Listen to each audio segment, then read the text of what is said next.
The Montana Territory, 1885. A time when the West was still wild and untamed, much like the hearts of those who sought to claim it. For some men, finding a wife meant placing an advertisement in an Eastern newspaper, hoping for a woman gentle and delicate enough to bring civilization to their rough existence. But what happens when the bride who arrives is anything but the docile helpmate they expected?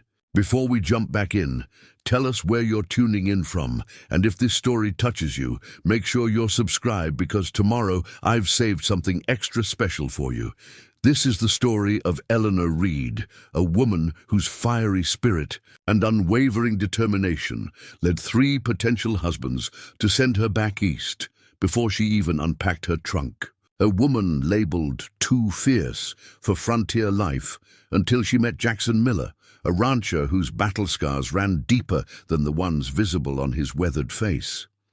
In the harshest winter the territory had seen in decades, these 2 outcasts would discover that sometimes the strongest bonds are forged in the most unforgiving conditions, and that true courage wears many faces, even that of a mail-order bride. Eleanor Reed stood on the train platform in Silver Creek, Montana Territory, her breath-forming clouds in the crisp autumn air. The small frontier town looked exactly as she had expected, dusty, sparse, and utterly unlike the bustling streets of Philadelphia she had left behind. But unlike the other women who disembarked with trepidation in their steps, Eleanor's posture remained ramrod straight, her chin lifted in quiet defiance against the unknown.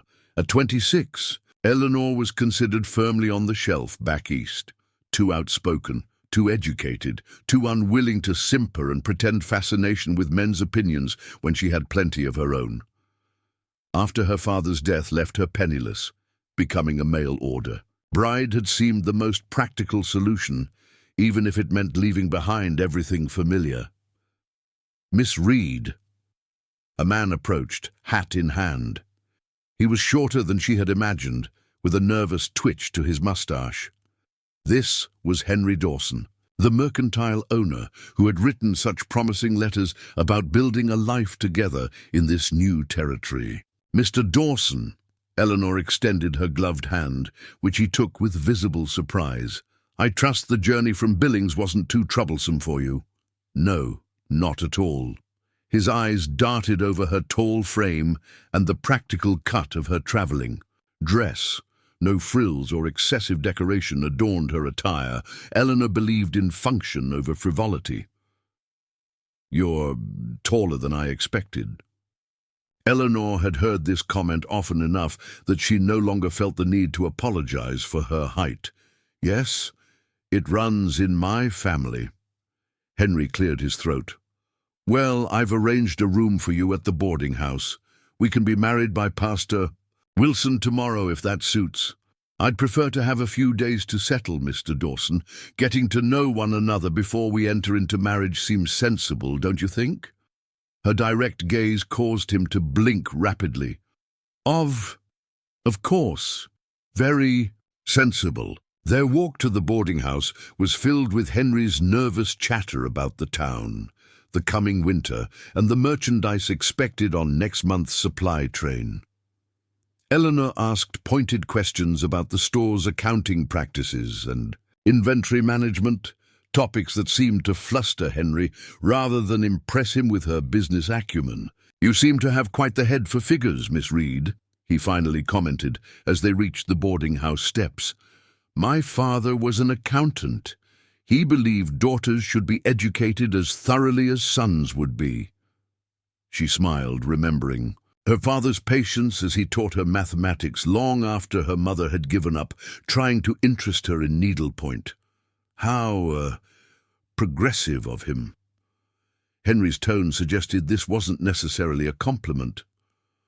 "Well, Mrs. Parker runs a respectable establishment here. I'll call on you tomorrow, shall I?" The boarding house was clean, if sparse, and Mrs. Parker seemed kind enough, if somewhat surprised by Eleanor's trunk full of books alongside her modest wardrobe. Eleanor spent that evening unpacking and observing the town from her window. Silver Creek, was smaller than she had anticipated, but she could see potential in its dusty streets and wooden buildings. A new life awaited, and Eleanor Reed had never been one to shy away from a challenge. Henry Dawson called upon her the next day as promised, taking her on a tour of his mercantile. Eleanor immediately noted several inefficiencies in his shelving system and the disorganized ledger he kept. If you grouped similar items together and implemented a proper inventory tracking system, you could reduce waste and improve customer satisfaction, she suggested, already envisioning how she might transform the cluttered shop into a model of efficiency. Henry's smile grew strained. "I've managed just fine these 5 years, Miss Reed. Most ladies find the domestic goods section more interesting."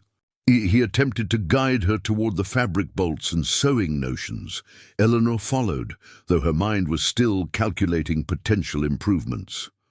"The fabric selection is limited. Have you considered stocking more practical materials for work clothes? The calico is lovely, but surely the miners and ranchers need sturdy canvas and wool." That evening, Eleanor dined alone at the boarding house, aware of whispers and glances from the other residents. Mrs. Parker, a widow of indeterminate age with kind eyes and a no-nonsense manner, eventually sat across from her. "Mr. Dawson seemed a bit flustered when he dropped you off earlier," she remarked, pouring them both tea. Eleanor sighed. "I may have overwhelmed him with suggestions for his business." Mrs. Parker's lips twitched. "Henry Dawson has been running that store the same way since he took it over from his uncle. Men like that don't appreciate innovation, especially from a woman," Eleanor finished. "Yes, I'm familiar with the sentiment. This territory needs strong women, Miss Reed. Don't let anyone tell you differently. But it might be wise to ease a man like Henry into your forthright nature." Eleanor considered this advice as she sipped her tea. She had never been particularly skilled at tempering her opinions or playing the demure maiden. Perhaps she should try harder with Henry. After all, her options were limited. The next 3 days passed in a similar fashion.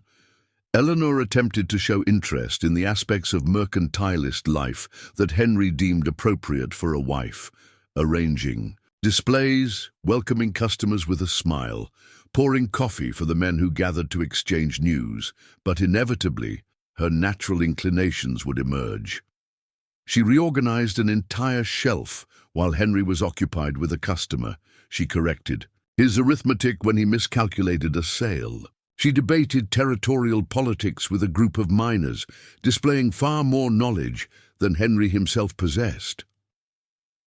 On the 4th day, Eleanor arrived at the mercantile to find Henry unusually solemn. "Miss Reed," he began, ushering her into the small office behind the counter. "I've given our arrangement considerable thought." Eleanor already knew what would follow. She had seen the discomfort in his eyes grow with each passing day. "I believe we may not be as compatible as our correspondence suggested," he continued. "You are an impressive woman, certainly, but I fear you would not be content with the life I can offer." "You mean I am not the biddable wife you envisioned?" Eleanor replied, no bitterness in her tone, merely a statement of fact.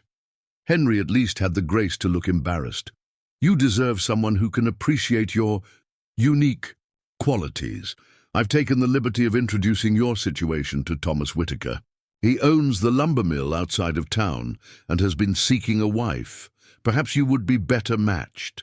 And so, for the price of a new train ticket and a sincere apology, Henry Dawson dissolved their agreement.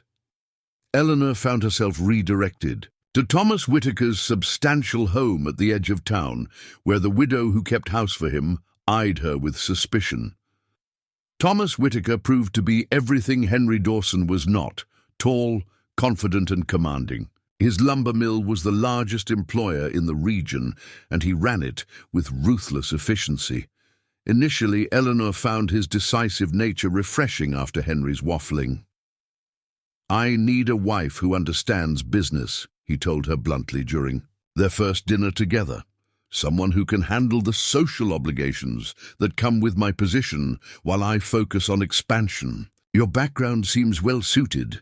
Eleanor allowed herself a flicker of hope. I would welcome involvement in business matters. My father always said I had a natural aptitude. Thomas's expression cooled slightly. Involvement? No, Miss Reed. I meant understanding why my business must come first. A wife's duty is to create a peaceful home and represent the family well in society. I have foremen and managers for business concerns. The following days revealed the vast gulf between Thomas's expectations and Eleanor's nature. He appreciated her intellect in theory, but became irritated when she questioned his methods after observing operations at the mill.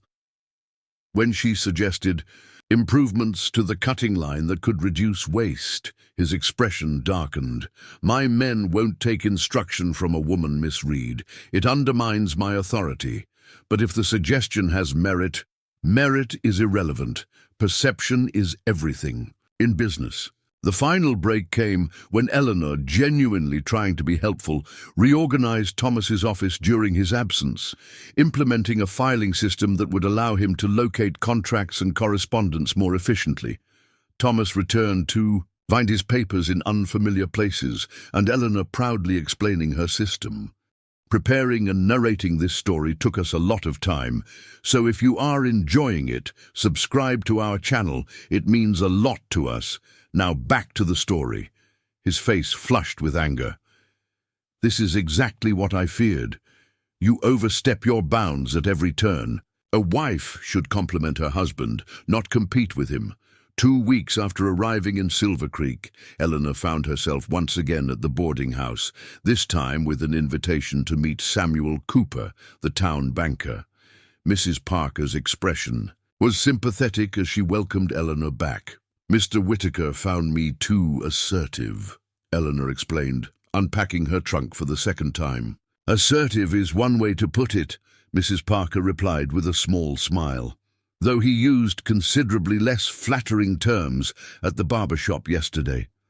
Samuel Cooper was a widower of 45 with thinning hair and meticulous habits, where Henry had been intimidated and Thomas angered by Eleanor's forthright nature.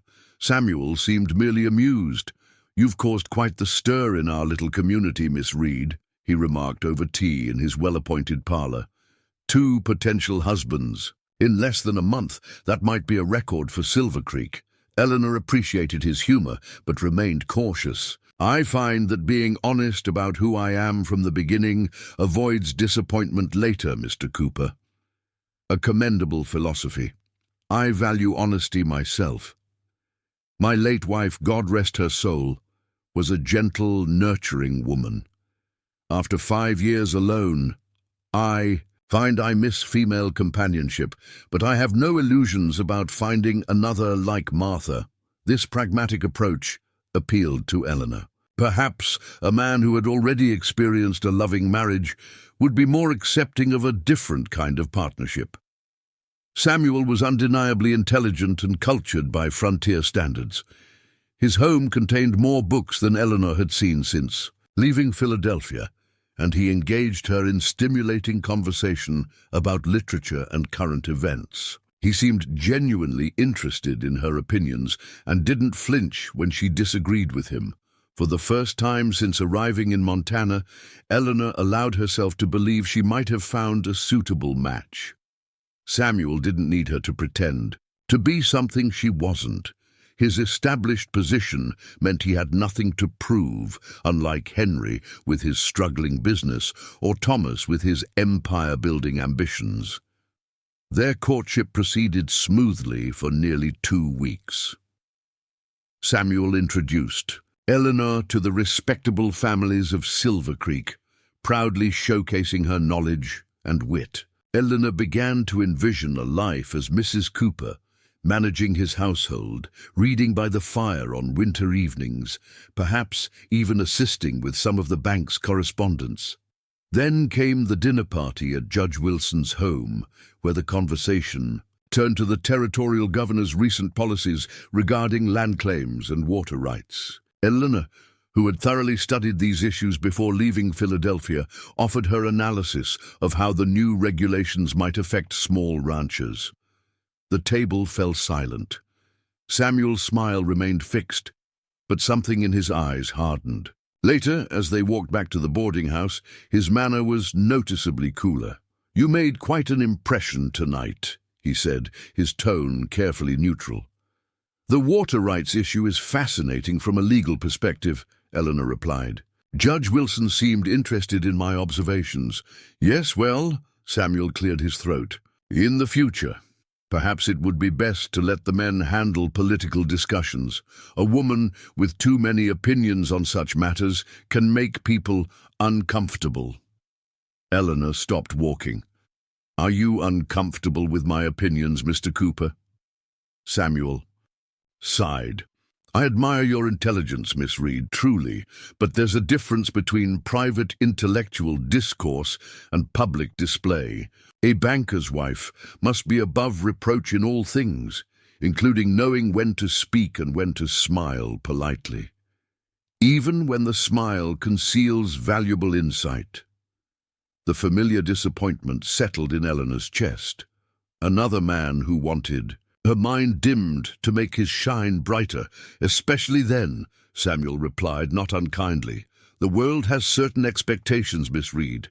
Fighting them at every turn only leads to unhappiness." 3 days later, Samuel Cooper regretfully informed Eleanor that he didn't believe their temperaments were well suited for marriage after all. Unlike her previous rejections, he offered no alternative suitor, merely a month's lodging at the boarding house paid in advance to give her time to consider her options. The news spread quickly through Silver Creek. 3 men had found Eleanor Reed too fierce, too opinionated, too much altogether for frontier life. Mrs. Parker found her sitting alone on the boarding house porch that evening, watching the sunset paint the distant mountains gold and crimson. "I've received a letter," Mrs. Parker said without preamble, settling into the chair beside Eleanor, "from Jackson Miller.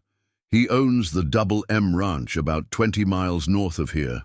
His foreman was in town last week and heard about your situation." Eleanor raised an eyebrow. "Is Mr. Miller looking for entertainment?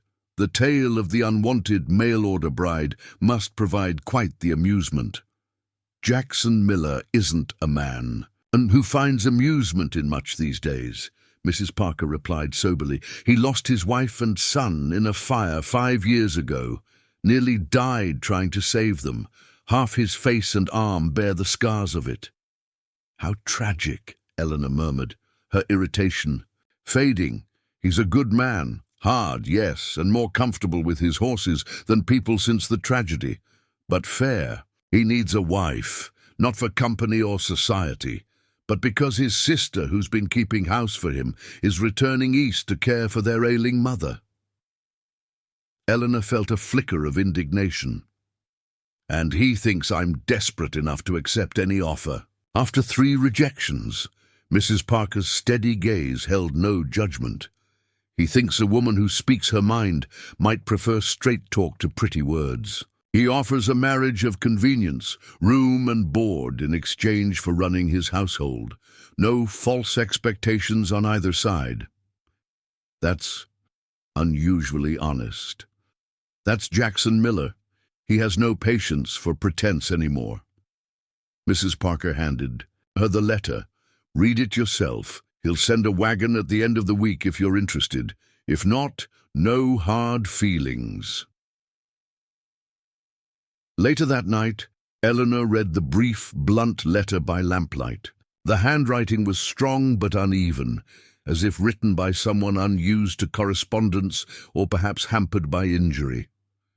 There were no flowery promises or romantic overtures, just straightforward terms and a simple statement.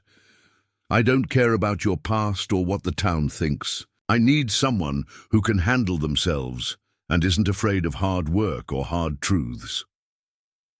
As the first snowflakes of an early winter began to fall outside her window, Eleanor Reed considered her dwindling options. Return east in defeat? Seek employment. in a town where her reputation was already established as difficult and unmanageable, or accept this final offer from a scarred, solitary rancher who, at the very least, seemed to value the very qualities others found so objectionable.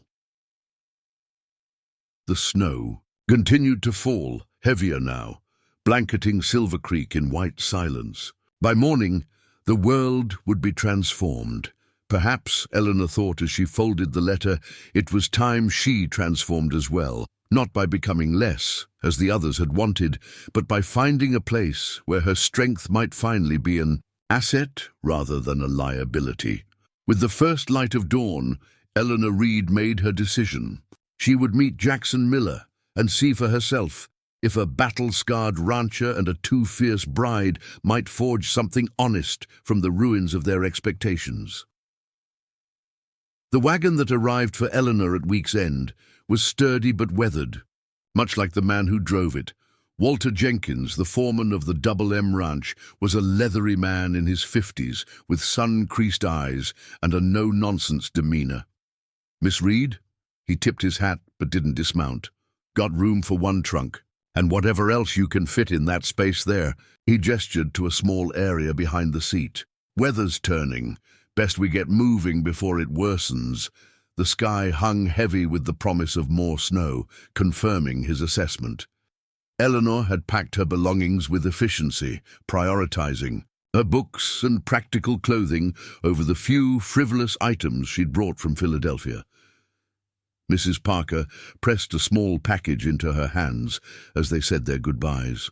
"Seed packets," she explained. "For starting a kitchen garden come spring. A woman should have something of her own growing, especially out there." The journey to the Double M stretched from hours into a day as the snow began falling in earnest, forcing them to travel at a cautious pace. Walter was a man of few words, answering Eleanor's questions with brief, factual responses that offered little insight into what awaited her. "What kind of man is Mr. Miller?" she finally asked directly as they crested a hill that revealed a vast, snow-dusted valley below. Walter considered this for a long moment. "Fair. Expects hard work because he works harder than anyone. Don't suffer. Fools." He glanced at her. "I haven't talked much since the fire. Mrs. Parker mentioned he was injured saving his family. Tried to, couldn't." The simple statement conveyed volumes of tragedy, changed him, not just the scars. As the wagon descended into the valley, Eleanor caught her first glimpse of the Double M, a sprawling ranch with a sturdy main house, several outbuildings and corrals where horses moved like dark shadows against the snow. It was larger than she'd anticipated, suggesting Jackson Miller's operation was substantial despite its isolation. "He runs the finest quarter horses in the territory," Walter volunteered, following her gaze. "Started with just 4 mares and a stallion after the war. Built it all himself." The main house was constructed of solid timber, 2 stories, with a wide porch that wrapped around the front. Smoke curled from the chimney, promising warmth within. As Walter brought the wagon to a halt, the front door opened, spilling golden lamplight into the gathering dusk. The woman who emerged was tall and angular, with streaks of silver in her dark hair, despite being only in her early 40s. Her resemblance to the man who followed her made their relationship immediately apparent. "You must be Miss Reed. I'm Caroline Miller," she said, helping Eleanor down from the wagon. "This is my brother, Jackson." Eleanor had prepared herself for the scars Mrs. Parker had described, but the reality still required a moment's adjustment. The left side of Jackson Miller's face bore the angry red marks of severe burns, pulling his mouth into a slight grimace. His left hand, emerging from beneath a rolled shirt sleeve, showed similar damage, but it was his eyes that commanded attention, sharp, assessing the color of storm clouds over the mountains. "Miss Reed." His voice was a rough baritone, as if damaged by smoke or disuse. "Welcome to the Double M." He made no move to take her. A hand, instead gesturing toward the house. "Caroline's made supper. You must be hungry after the journey." Inside, the house was plain but well-maintained, with sturdy furniture and practical touches that spoke of Caroline's careful management. The kitchen was warm and fragrant, with the smell of beef stew and fresh bread. "Walter says the pass might close if this snow keeps up," Caroline said, as they settled at the table. "We could be isolated for weeks." "All the more reason to finalize arrangements quickly," Jackson replied, serving himself stew with his right hand, the left remaining below the table's edge. "Miss Reed needs to know what she's agreeing to before she's trapped here." Eleanor appreciated his directness. "I've read your letter, Mr. Miller. You've been admirably clear about your expectations. Reading and seeing are different matters." His gaze met hers directly. "This isn't a place for someone who needs society or soft living. Winters are harsh. Spring brings mud deep enough to swallow a man. Summer's short and demanding. Fall is preparation for doing it all again." "I'm not afraid of hard work or isolation, Mr. Miller." Something flickered in his expression, not quite approval, but acknowledgement. "Why did the others send you back?" The blunt question might have offended Eleanor weeks ago. Now she found his forthrightness refreshing. "I spoke my mind too readily, made suggestions about their businesses, discussed politics at a dinner party, failed to conform to their expectations of a proper wife." Jackson nodded, as if this confirmed something. "And what are your expectations, Miss Reed? Every bargain has two sides," Eleanor considered carefully. "Respect, not flattery or false courtesy, but basic respect for my intelligence and capability. I don't require affection, but I won't be treated as property or an ornament. Fair terms." Jackson set down his spoon. "Here's what I offer. A marriage in name, with separate sleeping quarters. You'll manage the household, which includes cooking, cleaning, mending, and keeping accounts. During busy seasons, everyone works where needed. Garden, barn, even with the horses if you've the skill for it. You'll have a monthly allowance for personal needs, use of the library such as it is, and my name for whatever protection that provides." Caroline watched this exchange with an unreadable expression. "Jackson," she interjected gently, "perhaps Miss Reed would like time to rest before making decisions." "There's a storm coming, and you're leaving in 3 days," he replied, not unkindly. "Time is a luxury we don't have." That night, in the neat guest room Caroline had prepared, Eleanor sat by the window watching snow accumulate in the ranch yard. The honesty of Jackson Miller's proposal resonated with her practical nature. No false promises or romantic illusions, just straightforward terms for a partnership of convenience. After the disappointments in Silver Creek, such clarity was almost a relief, yet questions lingered. What kind of life would she build in this remote place, with a man so marked by tragedy? Could two people wounded in different ways, she by society's constraints, he by devastating loss, forge something worthwhile from necessity? Morning brought heavier snowfall, and the realization that decisions couldn't be postponed. Over breakfast, Eleanor announced her acceptance of Jackson's terms. If he felt either satisfaction or misgiving, his scarred features revealed nothing. "Pastor Williams can't reach us in this weather," he said.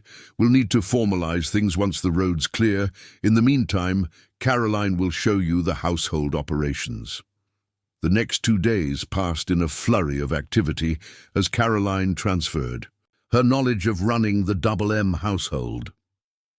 Eleanor discovered the ranch was nearly self-sufficient by necessity. They smoked their own meat, made soap from rendered fat and lye, preserved fruits and vegetables from a substantial garden, and maintained an efficient system for everything from laundry to bookkeeping. Jackson modernized where he could, Caroline explained, showing Eleanor the pump that brought water directly into the kitchen sink. He's practical above all else. Eleanor rarely saw Jackson during daylight hours. Despite the snow, ranch operations continued.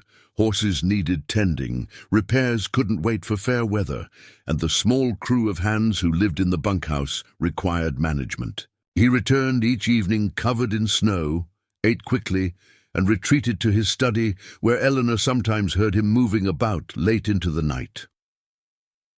On Caroline's final evening, as the women sat mending by the fire, Eleanor finally asked the question that had been forming since her arrival.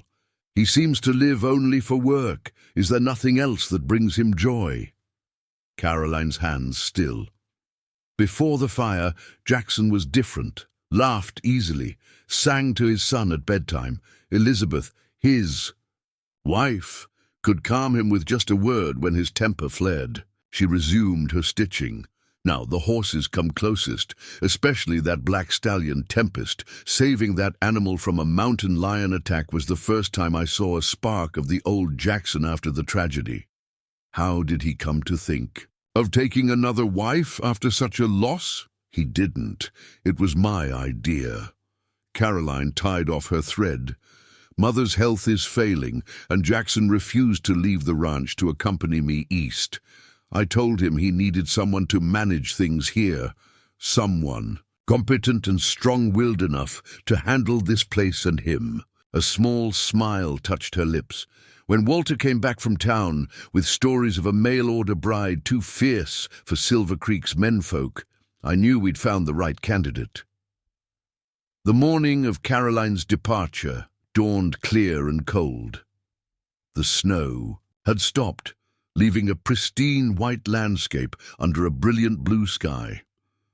Walter had the wagon ready early, packed with Caroline's trunks and provisions for the journey to the train station in Billings. "The passes should be clear enough," Jackson said, helping his sister into the wagon. His expression, usually so guarded, softened as he looked at her. "Right when you arrive."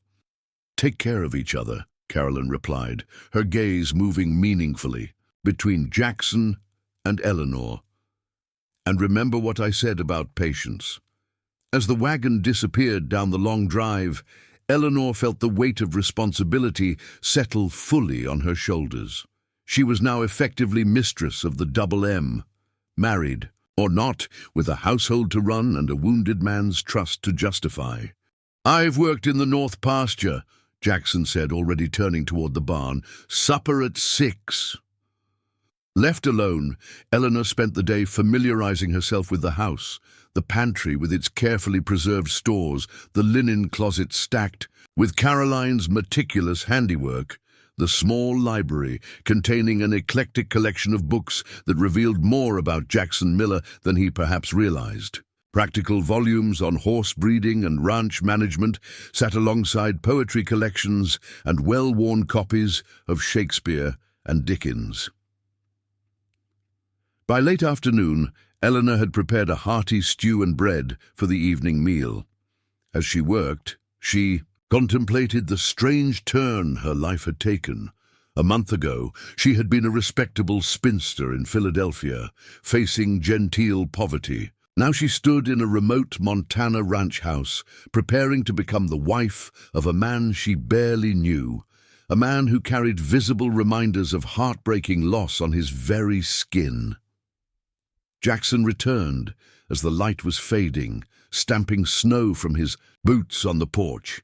He hesitated almost imperceptibly at the threshold, as if struck by the sight of a woman who wasn't his sister moving about the kitchen. "Something smells good," he offered, hanging his coat by the door. "Beef stew with root vegetables," Eleanor replied. "There's hot water for washing up." They ate in companionable silence, the awkwardness Eleanor had anticipated failing to materialize. Jackson ate with appreciation rather than the distracted haste she'd observed on previous evenings. "You found the library," he noted, gesturing toward the book she'd left on a side table. "Yes, you have an interesting collection." Elizabeth loved reading. I kept adding to it after he left the sentence unfinished. "Feel free to use anything there." After supper, instead of retreating to his study, Jackson surprised her by settling in the chair opposite hers, near the fire. From his pocket, he withdrew a small wooden box. "This was my mother's," he said, opening it to reveal a simple gold band. "I thought you should have something to mark our arrangement, even before the official ceremony." Eleanor accepted the ring, unexpectedly touched by the gesture. "It's beautiful." "It's practical," he corrected, though something in his tone suggested he was pleased by her response. "People respect a wedding band. Makes things simpler." As she slipped the ring onto her finger, Eleanor realized this was perhaps the most honest beginning to a marriage she could have hoped for. No false promises or romantic delusions, just two people facing reality together. "I should warn you," she said, meeting his gaze directly. "I'm still the same woman who was too outspoken for Silver Creek. That won't change even here." For the first time, Eleanor saw what might have been the ghost of a smile touch the undamaged corner of his mouth. "Misread, Eleanor. If I wanted a meek woman, I'd have sent for one. The double M doesn't need to be gentle. It needs to be fierce." The fire crackled between them, casting warm light on two faces marked in different ways by life's hardships. Outside, the vast Montana night wrapped around the ranch house, stars emerging one by one above the snow-covered valley. Despite the cold beyond the windows, Eleanor felt something unexpected begin to thaw within her. Not hope exactly, not yet, but perhaps the possibility of it. The hands of the grandfather clock in the hall marked the passage of minutes as they sat in silence, neither feeling the need to fill the quiet with unnecessary words. In that moment of wordless understanding, Eleanor Reed, soon to be Miller, knew she had finally found a place where her strength would be an asset rather than a liability. What neither could possibly know was how soon that strength would be tested, or how the coming spring would bring challenges that would require every measure of fierceness they both possessed. The weeks following Caroline's departure settled into a rhythm that suited Eleanor's methodical nature. Mornings began before dawn, with the preparation of breakfast for Jackson and the ranch hands. By the time the men trudged in from the bunkhouse, stamping snow from their boots and bringing with them the scent of cold air and horses, she had hot coffee, flapjacks, and salt pork waiting. December deepened, bringing shorter days and longer nights. The snowdrifts grew taller against the barn walls, and the paths between buildings required daily clearing. Eleanor adapted to ranch life with the same determination that had carried her through previous challenges, tackling each new task as a puzzle to be solved, rather than an obstacle to overcome. She discovered an unexpected ally in Walter Jenkins. The taciturn foreman began bringing her small offerings: a particularly fine piece of kindling for the kitchen stove, a rabbit he'd snared while checking fence lines, a wooden spoon he'd carved during evening hours. In return, Eleanor made sure his favorite cornbread appeared regularly on the supper table. "Walter says you've reorganized the pantry," Jackson remarked one evening as they sat before the fire. These quiet hours after supper had become a wordless ritual, each occupied with their own tasks, but sharing the companionable silence. Eleanor looked up from her mending. "I hope that's acceptable. Caroline's system was perfectly functional, but I found a way to group items that might save steps." Jackson nodded, returning to the ledger balanced on his knee. "Your house, your decision." The simple phrase carried weight beyond its brevity. Your house. Not Caroline's anymore. Not even just his. In 3 words, Jackson had acknowledged her place and authority within the household. As Christmas approached, Eleanor noticed the ranch hands growing restless. Many had families in distant towns, sweethearts waiting, or simply craved the rowdy entertainments that Silver Creek's salons offered after months of isolation. "Traditionally, we close down operations for 3 days at Christmas," Jackson explained when she inquired. "Those with somewhere to go get a small bonus for the holiday. Those who stay share Christmas dinner with us." "How many usually remain?" "Walter always stays. Sometimes Cooper and Daniels if the weather's too harsh for travel. Eleanor began planning, immediately, drawing on childhood memories of Philadelphia Christmases to create something special.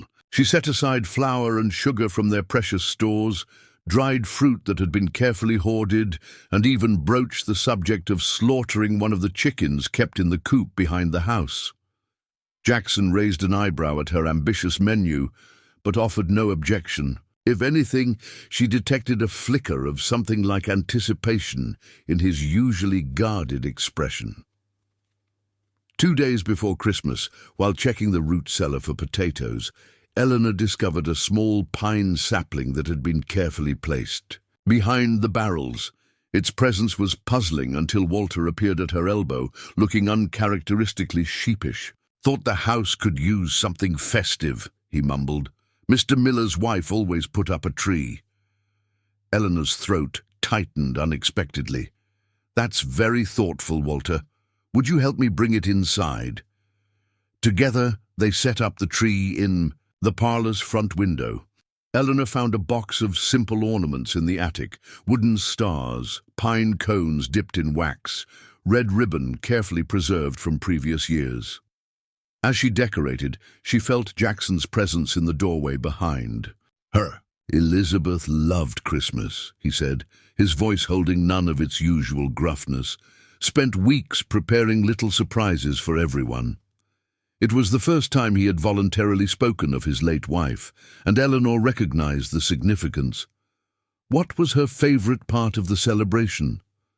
Jackson moved into the room, reaching out to touch one of the wooden stars with his scarred hand. "The carols. She played the piano we had then, and everyone would gather to sing, even the hands who couldn't carry a tune in a bucket." "The piano was lost in the fire?" He nodded, his expression distant. "Along with most everything else from that time, Christmas Eve dawned clear and bitterly cold." Eleanor rose early to begin preparations for the holiday feast, filling the house with the aromas of baking bread and roasting chicken. By midday, the table was set with Caroline's best linens and pine boughs decorating the mantel. When Jackson and the 3 remaining hands, Walter, Cooper, and young Daniels, gathered for the evening meal, Eleanor saw approval in their faces. The normally austere dining room had been transformed with candlelight and greenery. The food, while simple by Philadelphia standards, represented the best the ranch could offer in the depths of winter. "Mrs. Miller has outdone herself," Walter announced, using the title that still felt foreign to Eleanor's ears, though Jackson had introduced her as such to the hands after Caroline's departure. Their official marriage ceremony would wait until spring, when travel to town became possible again. "Indeed she has," Jackson agreed, his eyes meeting Eleanor's across the table with unexpected warmth. After the meal, they gathered in the parlor, where the little tree glowed with candles carefully clipped to its branches. Eleanor had wrapped small gifts for each man: knitted scarves for Cooper and Daniels, a new pipe for Walter, and for Jackson, a leather-bound journal she had discovered in Silver Creek and tucked away, for recording breeding lines and foaling. "Dates," she explained as he ran his fingers over the cover. "I noticed your current ledger is nearly full." In return, Walter presented her with a beautifully crafted wooden cutting board. Cooper and Daniels, looking embarrassed, offered a jar of honey they had traded for from a trapper passing through the previous week.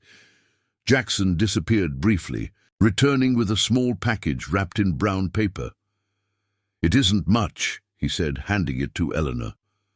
Inside was a silver hairbrush with matching hand mirror, their surfaces etched with a delicate pattern of flowers. "They were my mother's," Jackson explained. "Caroline thought you should have them." The unexpectedness of the gift rendered Eleanor momentarily speechless. These precious family heirlooms represented more than mere objects. They were an acknowledgement of her place within the household, within Jackson's life. "Thank you," she said simply, knowing he would understand the depth of gratitude behind the understated response. Later, after the hands had retired to the bunkhouse and the house had grown quiet, Eleanor and Jackson remained by the fire.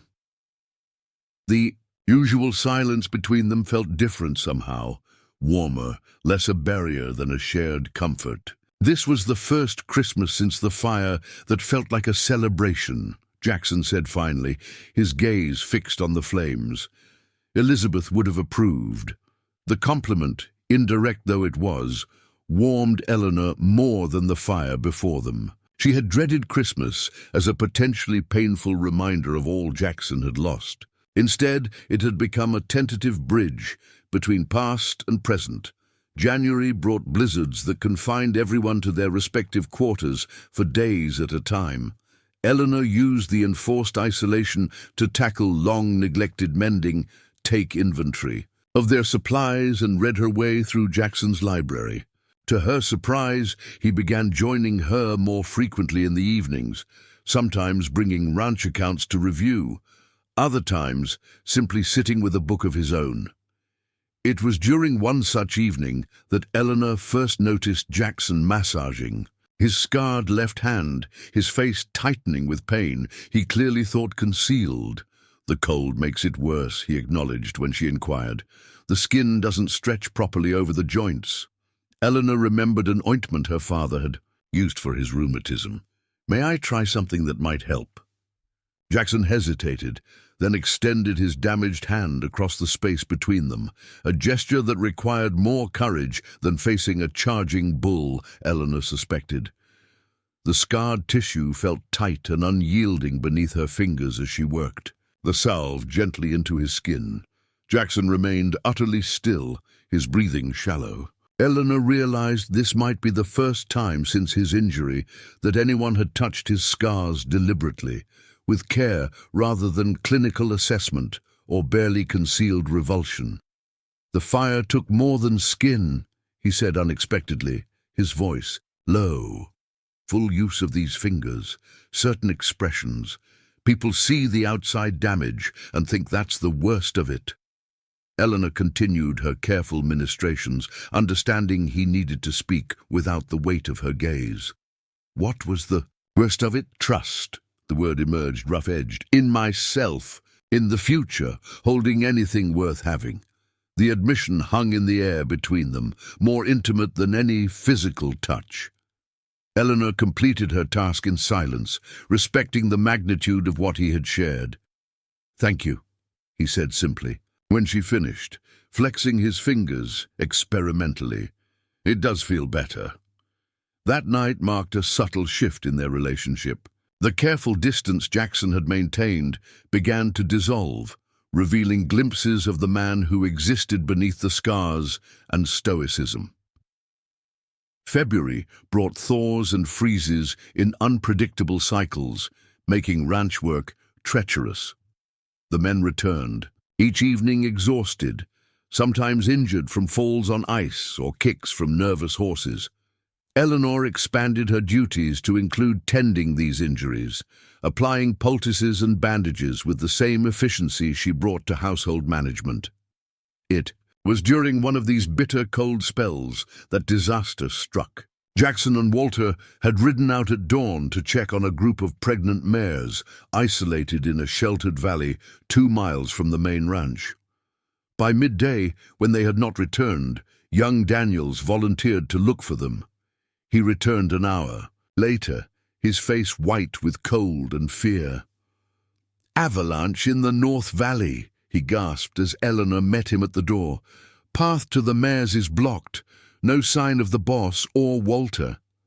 Eleanor's mind raced with calculations, how long the men had been exposed to the elements, how quickly hypothermia could set in, what resources they had for a rescue.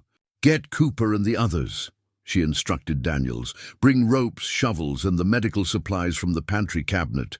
I'll prepare hot bricks and blankets." "Mrs. Miller," Daniels hesitated, "the route through Devil's Canyon is still open, but it's dangerous in these conditions. The men think we should wait for better weather before attempting. Mr. Miller and Walter could freeze to death while we wait." Eleanor cut him off. "We leave in 20 minutes. The young ranch hand blinked at her tone, but nodded quickly. "Yes, ma'am." Eleanor changed into the warmest clothing she owned, Woolen trousers she had fashioned from an old blanket, layers of shirts and sweaters, thick socks, and the heavy boots Jackson had ordered for her from the Silver Creek Mercantile. Around her waist, she buckled a belt that held a hunting knife and small hatchet. When she emerged from the house, the ranch hands were gathered by the barn, preparing horses and supplies. Their expressions registered surprise at her attire, but no one voiced an objection as she issued clear, concise orders. "Cooper, you're the best tracker. You'll lead. Daniels and I will follow with the medical supplies. Peterson and Wilson bring up the rear with additional ropes and tools. We'll approach through Devil's Canyon single file, maintaining voice contact at all times." The men exchanged glances, unused to taking orders from a woman, but the urgency of the situation overrode any hesitation. Devil's Canyon earned its name honestly, a narrow passage between sheer rock faces, treacherous in the best conditions. Potentially lethal now, with ice glazing its surfaces and snow threatening to slide from overhanging ledges. Eleanor focused on guiding her horse carefully, ignoring the gnawing fear that threatened to overwhelm her practical nature. The journey that normally took 40 minutes stretched to nearly 2 hours of careful navigation. When they finally emerged from the canyon, the North Valley spread before them, or rather what remained of it. A massive wall of snow and debris had swept down the mountainside, obliterating the trail and part of the sheltered meadow where the mares had been kept. "Spread out," Eleanor called. "Look for any sign, tracks, disturbed snow, color that doesn't belong." The men fanned across the area, calling for Jackson and Walter. Eleanor scanned the terrain systematically, forcing herself to think like Jackson would in this situation. The mares had been kept in a natural enclosure formed by a stand of pines and a rock outcropping. If the men had reached them before the avalanche— "There!" she shouted, pointing toward a dark shape protruding from the snow near the tree line. "Cooper, bring the ropes!" As they approached, the shape resolved into the hindquarters of a horse, partially buried. The animal was dead, its body already growing stiff. Eleanor recognized Jackson's saddle blanket pattern with a sinking heart. "They must be nearby," she said, fighting to keep her voice steady. The men wouldn't have abandoned their mounts unless they were seeking shelter. The rock outcropping that formed one wall of the mare's enclosure rose about 12 feet high, with a slight overhang that might offer minimal protection. Eleanor circled it, scanning for any sign of human presence. A flash of color caught her eye, a scrap of fabric caught on a jagged edge of rock. Moving closer, she discovered a narrow crevice, barely visible unless one stood at exactly the right angle. "Here!" she called sharply. "There's an opening!" Cooper arrived at her side, peering. Into the darkness. Could be a bear den, or it could be the only shelter available to men caught in an avalanche, Eleanor countered, already removing her gloves to better feel the edges of the opening. "Mr. Miller, Walter, can you hear me?" At first, only silence answered. Then, faintly, a sound emerged, not a voice, but a deliberate tapping. 3 sharp raps, followed by 3 more. "They're alive!" Eleanor's voice cracked with relief. "Quick, the ropes, we need to widen this opening." What followed was a grueling test of endurance as the rescue party carefully cleared snow and smaller rocks from the crevice entrance. The opening gradually widened enough for Eleanor, being the smallest among them, to squeeze through with a lantern. The space beyond was larger than the entrance suggested, a shallow cave extending about 15 feet into the rock face. Huddled at the back were Jackson and Walter, the older man unconscious and wrapped in both their coats. Jackson hunched protectively beside him. "Eleanor." Jackson's voice was hoarse with cold and disbelief. "How did you find us?" "Later," she replied, already assessing Walter's condition. "We need to get you both out of here before another slide comes down." Walter had suffered a broken leg and showed signs of hypothermia. Jackson had fared somewhat better physically, though his scarred hand was blue with cold. Moving them through the narrow opening required careful coordination and Eleanor's firm direction to the ranch hands. By the time they secured both men on horses for the journey home, darkness was falling, making the return through Devil's Canyon even more perilous. Eleanor rode beside Jackson, supporting him when he swayed with exhaustion. "The mares," he murmured at one point. "We were checking on them when we heard the slide start." "Daniels found them," Eleanor assured him. "They moved to higher ground instinctively, all safe, including the near-term ones." Jackson nodded, his eyes closing briefly. "You shouldn't have risked the canyon in these conditions." Eleanor met his gaze steadily. "Would you have done differently if our positions were reversed?"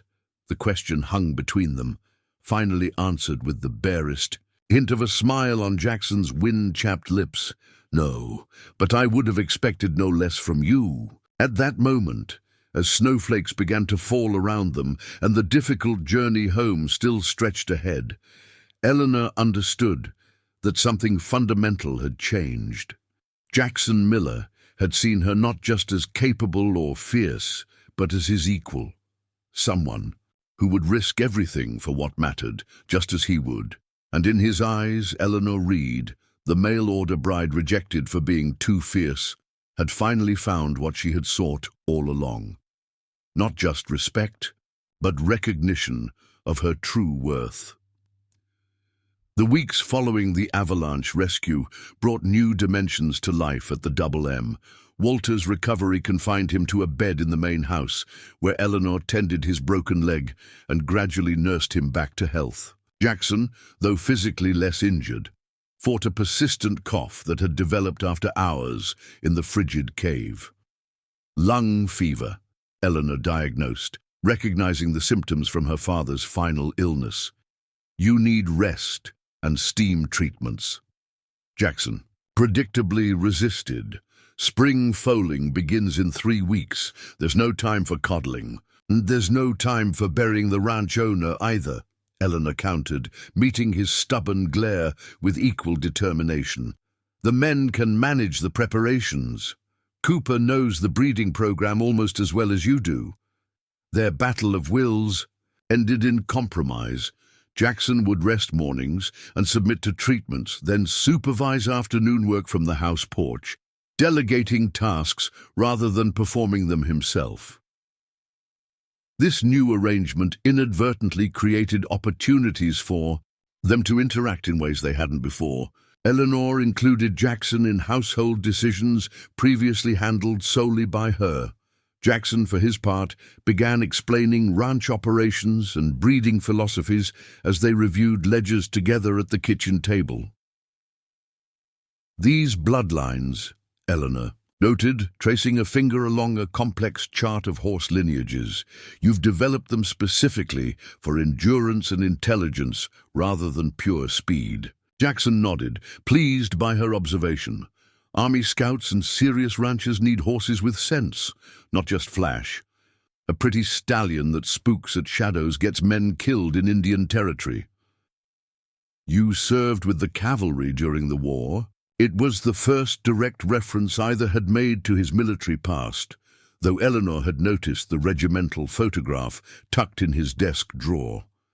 5th Cavalry, joined at 17, 2 years before the war ended. His expression grew distant. "Learned about horses from an old sergeant who'd been riding since the Mexican War. After my discharge, horses seemed a more honorable profession than most available to former soldiers." These quiet conversations revealed layers to Jackson Miller that his taciturn exterior concealed. A self-educated man with firm principles, unexpected knowledge of literature from long winter evenings with little entertainment, and a dry humor that emerged when he felt comfortable. In turn, Jackson discovered that behind Eleanor's practical efficiency lay a sharp intellect and surprising knowledge of business operations, gleaned from years assisting her accountant father. "You have a mind for systems," he remarked one evening, as they reviewed her reorganization of the ranch's supply tracking. "You see patterns others miss." Coming from Jackson, the simple observation carried more weight than flowery compliments from her previous suitors. Eleanor felt a warm glow of satisfaction that had nothing to do with romantic notions and everything to do with genuine appreciation of her abilities. By mid-March, the snow began its reluctant retreat from the valley. Patches of muddy ground emerged, growing larger each day. The creek that cut through Double M property swelled with snowmelt, its gentle summer burble transformed into a rushing torrent. With improving weather came the first foals of the season. Eleanor found herself drafted into stable duty when two mares went into labor simultaneously one cold morning. Under Jackson's calm direction, she helped deliver a spindly-legged colt, her sleeves rolled up and arms elbow-deep in the messy miracle of birth. "Good hands," Jackson commented afterward, as they watched the wobbly newborn nurse for the first time. "Steady. The mare trusted you." Eleanor wiped sweat from her brow, aware she must look a fright covered in straw and less mentionable substances, yet feeling an unexpected satisfaction. It was remarkable, creating your future stock right before your eyes. "Building something that lasts," Jackson agreed, his expression softening as he watched the mare nuzzle her foal. "That's what this place is about." As March yielded to April, the pace of ranch life accelerated. Fields needed preparation for spring planting. Cattle returned from winter grazing lands for counting and branding. The last foals arrived, completing the season's new crop of potential champions. Through it all, Eleanor and Jackson worked in increasingly seamless partnership. She took over the ranch accounts entirely, freeing him to focus on training and breeding decisions. When spring cleaning required moving heavy furniture, he appeared without being asked to help shift the massive oak armoire. They developed an unspoken language of nods and glances that communicated more efficiently than words. The planned trip to Silver Creek for their official marriage ceremony kept being postponed, first by Walter's recovery needs, then by foaling season, then by the creek flooding the main road. Neither seemed particularly concerned by the delay. "The hands already call you Mrs. Miller," Jackson pointed out when Eleanor mentioned the matter. "The paperwork is a formality." Yet beneath the practical exterior of their arrangement, subtle changes emerged.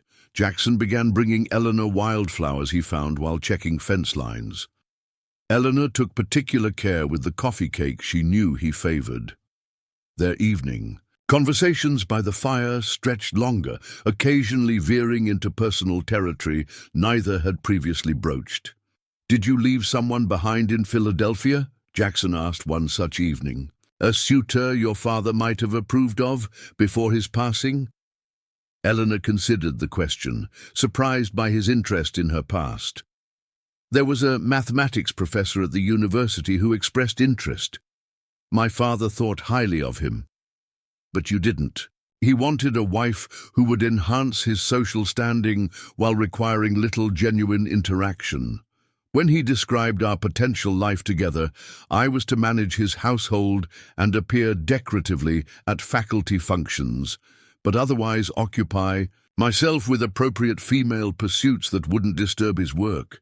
Jackson's mouth quirked in what Eleanor had come to recognize as his version of a smile. "He clearly hadn't taken your measure." "Few men do," she replied simply, "until they find themselves unsettled by it." The unspoken question lingered between them. Had he taken her measure correctly? Did her fierce independence unsettle him as it had the others? But Jackson merely nodded as if confirming something to himself and turned the conversation to the next day's tasks. In late April, a letter arrived from Caroline, carried by a passing freight wagon. Along with news of her mother's improved health came a startling announcement. Caroline had reconnected with a childhood sweetheart and planned to marry in June. "She won't be returning to the Double M," Jackson said after reading the letter, his tone neutral, though Eleanor detected a hint of concern in his expression. "This changes matters." "How so?" Eleanor asked, setting aside the bread dough she'd been kneading. Our arrangement presumed Caroline's eventual return. With her settling permanently in Boston, the management of this household becomes a longer commitment than you agreed to. Eleanor wiped flour from her hands, considering his words. Are you suggesting our arrangement should end? I'm suggesting you deserve the opportunity to reconsider. Jackson met her gaze directly. You've proven yourself more than capable. With references from the Double M, you could secure a position in any household in the territory or return east with means for a fresh start. The offer was generous, even noble. It was also, Eleanor realized with a clarity that surprised her, entirely unwelcome. Do you want me to leave? She asked quietly. What I wish for is irrelevant. This was a practical arrangement between us. Then let me speak practically. Eleanor squared her shoulders. I have established systems here that function well.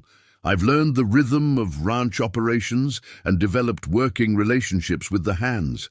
Starting over elsewhere would be inefficient and unnecessary. She paused, then added, unless you find my presence here unsatisfactory. Jackson studied her face, searching for something in her expression.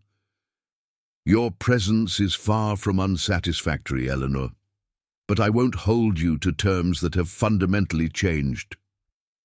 The terms that matter to me haven't changed. I still require respect and meaningful work. You still require household management and assistance with the business aspects of the ranch. Her heart was beating faster than the simple exchange warranted.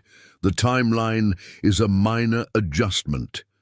Something eased in Jackson's posture. Then we continue as before. With one amendment, Eleanor added, it's time we formalized our arrangement. Improperly. The next supply run to Silver Creek, we should accompany it and visit Pastor Williams. Jackson nodded once, decisively. Agreed. The journey to Silver Creek 2 weeks later marked Eleanor's first return to the town since her departure. 5 months earlier, she found herself viewing the dusty main street with new eyes, no longer as a displaced Easterner desperately seeking acceptance, but as the capable partner of a respected rancher. Mrs. Miller, Mrs. Parker called, hurrying from the boarding house porch. What a wonderful surprise! The genuine warmth in the older woman's greeting touched Eleanor. They had corresponded briefly through infrequent mail deliveries, but seeing a familiar, friendly face was unexpectedly moving. You're looking well, Mrs. Parker continued, giving Eleanor an appraising glance. Ranch life clearly agrees with you. It's been educational, Eleanor replied with a smile, and Mr. Miller, Walter wrote that there was some trouble with an avalanche this winter. We managed, Eleanor said simply, not elaborating on her role in the rescue. Jackson and Walter have both recovered fully. Pastor Williams performed the ceremony in his small church that afternoon, with Mrs. Parker and Walter serving as witnesses. The simple exchange of vows felt almost anticlimactic after the months of building partnership that had preceded it. Yet Eleanor found herself unexpectedly moved when Jackson slipped his mother's ring, which she had continued to wear since Christmas, onto her finger as an official wedding band. Not much different than before, Walter commented at the small celebration Mrs. Parker insisted on hosting afterward. You two have been acting married since December. Eleanor caught Jackson's eye across the room, noting the subtle quirk of his mouth that signaled amusement. Perhaps Walter was right. The certificate, now tucked in Jackson's coat pocket, merely formalized what daily life had already established between them. Their return to the Double M coincided with the arrival of a spring storm, not the dangerous blizzards of winter, but a warm, persistent rain that transformed the ranch into a sea of mud and new grass. The hands had secured the livestock and equipment before their departure, so there was little to do but unload their few purchases and settle in to wait out the downpour. That evening, as thunder rolled across the valley, Eleanor sat at the kitchen table updating the household ledger with their recent expenditures. Jackson entered quietly, setting a small package beside her workbook. "What's this?" she asked, looking up in surprise. "Something I picked up in town while you were visiting with Mrs. Parker." Eleanor unwrapped the brown paper to reveal a small wooden box, intricately carved with a pattern of intertwined oak leaves. Inside nestled a silver pen with a pearl inlay. "Handle, your current pen leaks," Jackson explained, suddenly appearing uncomfortable with the gesture. "I noticed the ink stains on your cuffs." Eleanor ran a finger over the delicate craftsmanship of both box and pen. This was not a practical gift like the hairbrush and mirror at Christmas, which had family significance. This was something Jackson had selected specifically for her, noticing a detail most would overlook. "It's beautiful," she said softly. "Thank you." Jackson nodded, his scarred hand flexing at his side, a gesture she had come to recognize as his response to emotional discomfort. "I should check the barn before turning in. The new foals get nervous in storms." Eleanor watched him don his rain slicker and disappear into the deluge, understanding his need for space.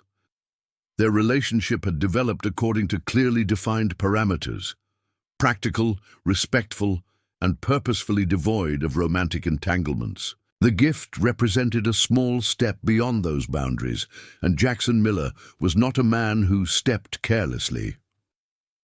Later that night, as lightning illuminated her bedroom in brief, brilliant flashes, Eleanor found herself unable to sleep. The day's events had stirred emotions she had carefully contained since arriving at the Double M. She had succeeded in creating a place for herself here, earning respect on her own terms rather than through conforming to others' expectations. The fierce independence that had rendered her unsuitable to 3 previous potential husbands had proven her greatest asset in this remote, demanding environment. Yet something remained unsettled within her. The practical arrangement with Jackson had evolved into genuine partnership, perhaps even friendship. But as she turned the silver pen between her fingers in the darkness, Eleanor acknowledged that her feelings had developed beyond the comfortable boundaries they had established. Tremendous crack of thunder shook the house, followed by shouts from outside. Eleanor moved to the window, peering through rain-streaked glass to see lanterns bobbing near the creek that bordered the ranch property. Without hesitation, she grabbed her robe and hurried downstairs. Jackson burst through the front door. As she reached the bottom step, his clothes soaked and mud-spattered. "Creek's overflowing its banks," he said tersely. "The south pasture where we moved the mares and foals is flooding. We need to get them to higher ground immediately." Eleanor was already moving toward the hook where her outdoor clothes hung. "I'll help. What do you need me to do?"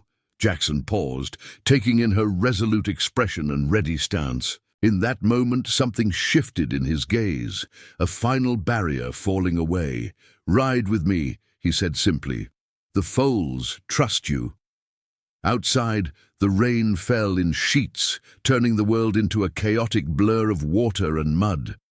The creek had indeed breached its banks, sending a surge of muddy water across the lower pasture land, where the most valuable breeding stock had been placed to enjoy spring grass. Several hands were already working to guide the frightened animals toward the sloping ground that led to the main barn area. Eleanor mounted the sturdy gelding Walter held ready, grateful for the months of riding experience she had accumulated. Since arriving at the Double M, Jackson swung onto Tempest, the black stallion that responded to his commands like an extension of himself. "Stay close," he instructed as they urged their horses toward the flooded pasture. The water's running, fast enough to sweep a horse off its feet in the lowest areas. What followed was a chaotic blur of driving rain, panicked horses, and desperate coordination. Eleanor focused on keeping a group of mares with young foals together, positioning her mount strategically to block their attempts to scatter.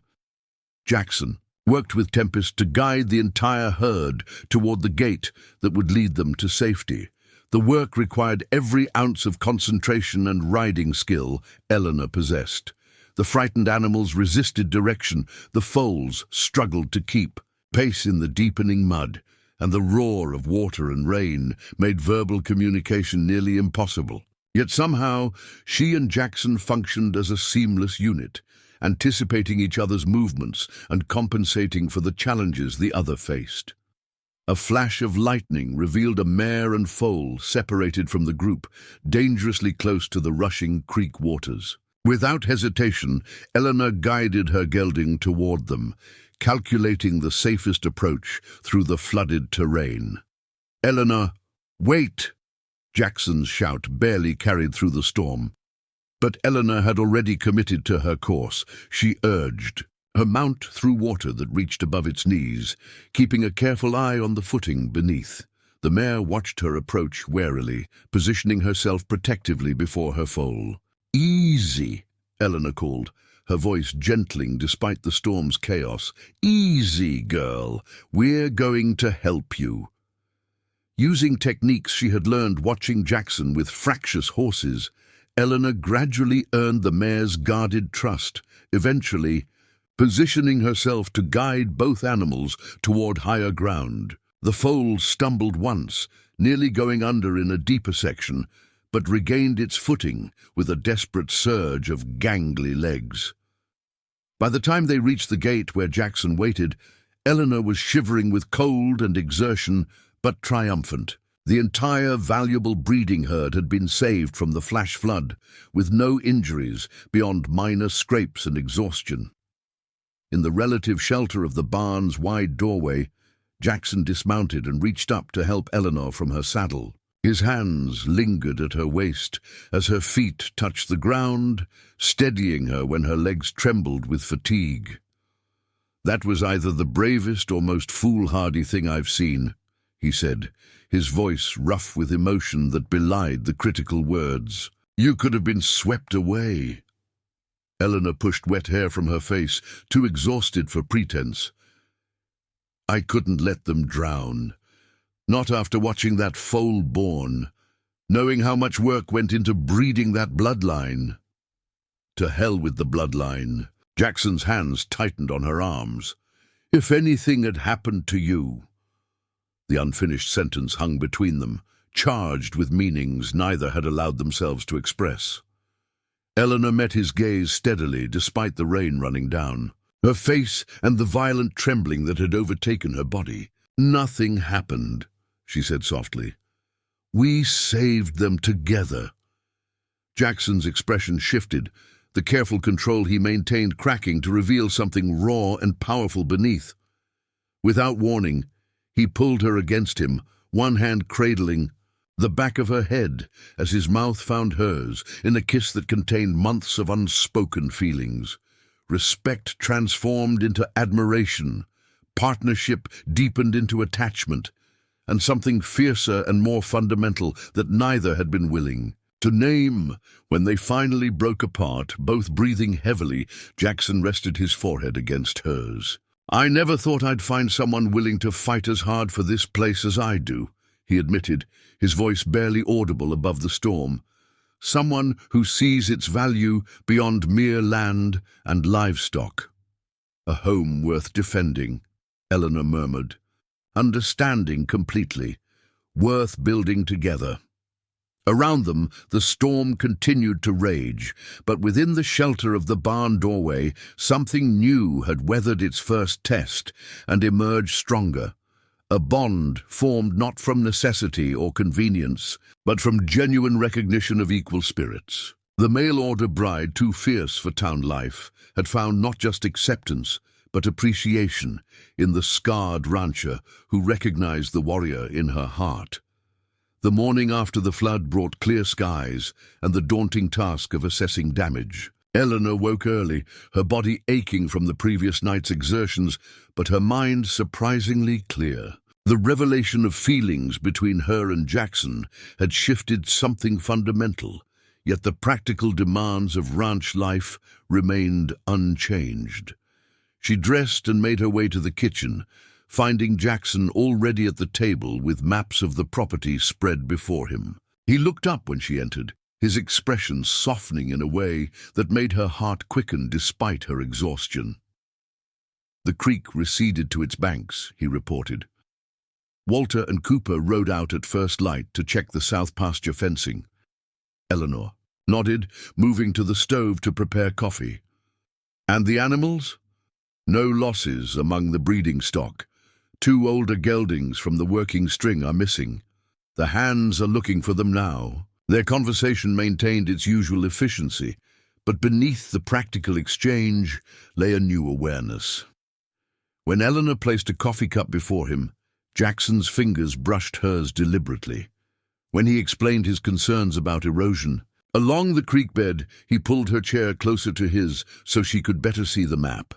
These small gestures spoke volumes between two people unaccustomed to expressing sentiment openly.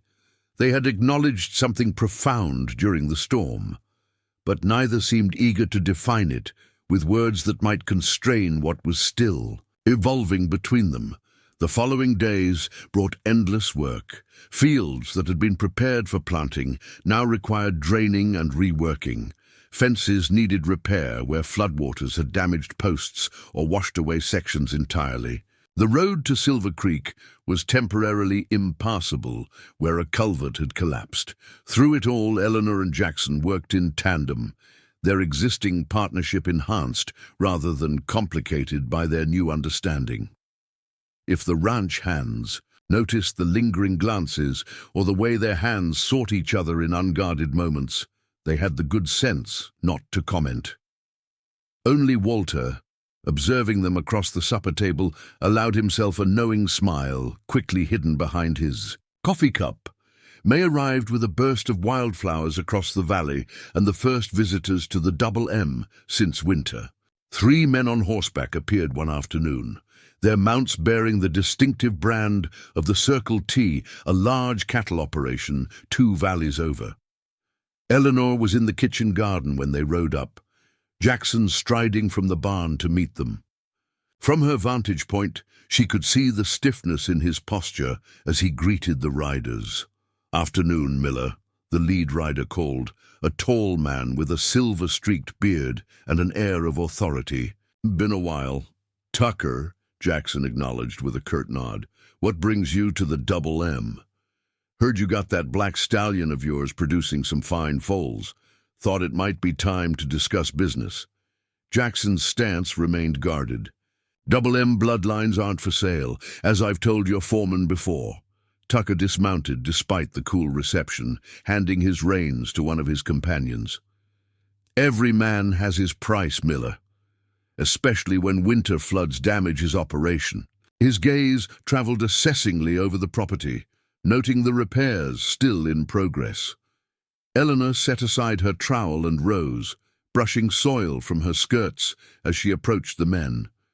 Jackson's eyes flickered to her, a silent warning in their depths. "Mr. Tucker, I presume." She extended her hand with the confidence she'd once used in her father's accounting office when dealing with difficult clients.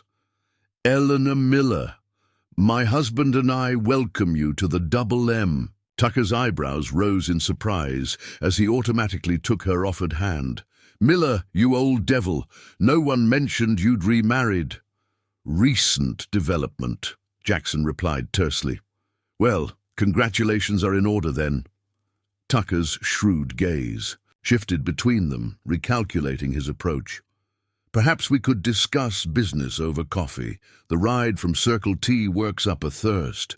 Eleanor recognized the tactical retreat. "Of course, please come inside while your men water the horses." In the kitchen, she served coffee and the last of a berry pie while listening to Tucker's carefully casual inquiries about the ranch's operations. Though he addressed most questions to Jackson, his eyes frequently returned to Eleanor with speculative interest. "Your wife seems quite knowledgeable about your breeding program, Miller," he observed after Eleanor corrected a detail about foaling. "Dates, Mrs. Miller manages the business records, Jackson replied, the slightest emphasis on her name marking his territory in the subtle way of frontiersmen. Tucker leaned back in his chair, a new respect in his expression. Unusual arrangement. Efficient arrangement, Eleanor countered smoothly. Mr. Miller's expertise is better applied to training than bookkeeping. Smart woman, Tucker nodded appreciatively. Rare quality in these parts. The conversation eventually circled back to Tucker's original purpose, acquiring breeding rights to Tempest for his own mare stock. Eleanor watched the negotiation unfold with growing fascination.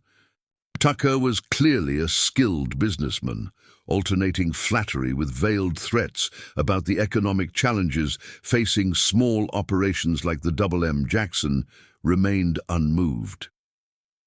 The M is doing just fine, Tucker. Our reputation for quality speaks for itself. Quality doesn't matter if you can't get your stock to market, Tucker countered. The new railroad spur is going in on Circle T land. Anyone wanting to ship horses east will be paying me for the privilege. Eleanor saw Jackson's jaw tighten. A tell she had learned indicated suppressed anger. Before he could respond, she interjected, smoothly, how fortunate for the Circle T, though I understand the territorial governor has expressed concerns about monopolistic practices affecting smaller ranchers. She smiled pleasantly, reaching for the coffee pot. More coffee, Mr. Tucker. Tucker blinked, visibly recalibrating. You seem well informed about territorial politics, Mrs. Miller. I find it's important to understand factors that might impact our business, Eleanor replied. Just last month in Silver Creek, Judge Wilson mentioned the legislature is considering regulations to ensure fair access to transportation infrastructure. It was a calculated bluff based on fragments of conversation she had overheard months ago at Samuel Cooper's dinner party, but Tucker's expression confirmed she had struck a nerve. Politics has no place in business, he grumbled. On that we agree, Jackson said, the tension in his posture easing slightly as he followed Eleanor's lead. Which is why the M prefers straightforward transactions. We sell our stock directly to buyers who appreciate quality. No middleman required. The meeting ended with Tucker departing empty-handed, but clearly reassessing the M's vulnerability. As the riders disappeared down the valley, Jackson turned to Eleanor with newfound appreciation in his gaze. That bit about the territorial. Governor was inspired, he said. Tucker's been trying to pressure smaller operations out of business for years. Eleanor shrugged slightly. Men like that believe they can intimidate anyone who seems vulnerable. I simply suggested we aren't as isolated as he assumed. Jackson's scarred hand touched her cheek in a rare public gesture of affection. You continue to surprise me, Eleanor Miller. The encounter with Tucker marked a turning point in how Eleanor viewed her place at the M. No longer was she merely managing a household or even partnering in daily operations. She had defended the ranch against external threats as fiercely as Jackson himself would have. This revelation accompanied another significant change. That night, after the house had grown quiet and the lamps were extinguished, Eleanor heard a soft knock at her bedroom door. Jackson stood in the hallway, uncertainty visible in his normally confident posture. I thought perhaps, he began, then faltered. Eleanor held out her hand, drawing him across the threshold that had separated them for months. Words seemed unnecessary, as they discovered a new dimension to their evolving relationship, a physical expression of the trust and admiration that had grown between them through shared challenges and mutual respect. Later, as moonlight spilled through the window and Jackson's breathing deepened into sleep beside her, Eleanor reflected on the journey that had brought her to this moment. The mail-order bride rejected for being too fierce had found her place not by diminishing her strength to accommodate others' expectations, but by finding a partner who valued that very quality. The summer unfolded in a pattern of productive days and intimate nights. their business partnership now enriched by deeper connection. Eleanor expanded her involvement in ranch operations, learning to gentle the young colts and developing an eye for bloodlines that complemented Jackson's experience. Jackson, in turn, revealed more of himself, memories of his childhood in Kentucky. Before the war, stories of Elizabeth and their son that no longer carried unbearable pain in the telling. In late June, a letter arrived from Mrs. Parker with an unexpected invitation. A regional agricultural fair would be held in Billings in July, with competitions for livestock and horses that could significantly enhance a breeding operation's reputation. Several Silver Creek families planned to attend, and Mrs. Parker had secured rooms at a respectable hotel for those making the journey. "We should consider it," Eleanor suggested over dinner, watching Jackson's reaction carefully. "The exposure could bring new clients for the yearlings." Jackson frowned slightly. "It's a 3-day ride each way, a week away from the ranch at minimum. Walter can manage things here, and Tempest deserves to be seen beyond our valley." Jackson's expression remained troubled. "It's not the ranch I'm concerned about." He gestured vaguely toward his scarred face. "Townfolk are one thing, a gathering, and that size," Eleanor understood immediately. In the isolation of the Double M, Jackson's scars were simply part of him, as familiar to her now as his rare smile or the sound of his voice. But in public, they drew stares and whispers that he normally avoided by limiting his interactions. "If you truly don't wish to go, we won't," she said gently. "But I think you underestimate how impressive you are, scars and all. The man who built the Double M and developed its bloodlines commands respect, regardless of appearance." That night, as they lay together in the darkness, Jackson confessed fears he had never previously articulated. "After the fire, when I finally healed enough to leave the house, children would cry at the sight of me. Women would cross the street rather than pass too close." Eleanor traced the ridged skin of his cheek with gentle fingers. "People fear what they don't understand. Your scars tell a story of courage, not something to be feared. You never seem to notice them," he mused. "Even that first day." "I noticed," Eleanor corrected. "But I saw a man who had survived, not one defined by his wounds." In the end, they decided to attend the fair. Preparations consumed the following weeks as they selected which horses to show. Tempest himself, naturally, along with 2 promising yearlings from his first crop of foals. Eleanor altered one of her Philadelphia dresses for the occasion and convinced Jackson to order a new coat from the Silver Creek Mercantile. The journey to Billings passed more pleasantly than anticipated. Traveling with just Walter as companion and wrangler for the extra horses, Eleanor and Jackson enjoyed rare leisure time together, camping beneath star-filled skies and discussing plans for the ranch's future with an openness that acknowledged their shared investment in its success. Billings proved larger and more developed than Eleanor had expected, with permanent buildings replacing the temporary structures of frontier settlements. The hotel Mrs. Parker had recommended was modest but clean, catering to respectable travelers conducting business in the growing town. Their arrival at the fairgrounds the next morning created an immediate stir. Tempest's commanding presence drew attention even among the impressive array of horseflesh gathered for the competition. Jackson, initially tense under the curious gazes, gradually relaxed, as the focus remained primarily on his stallion rather than his scars. "Jackson Miller, thought that was your black devil I spotted." A weathered man in cavalry uniform approached, hand extended. "Major Hollister, formerly 5th Cavalry. You wouldn't remember me, but I never forgot the recruit who could gentle the wildest mounts in the remount string." Jackson's posture changed subtly, military habits resurfacing as he shook the major's hand. "Sir, good to see you again."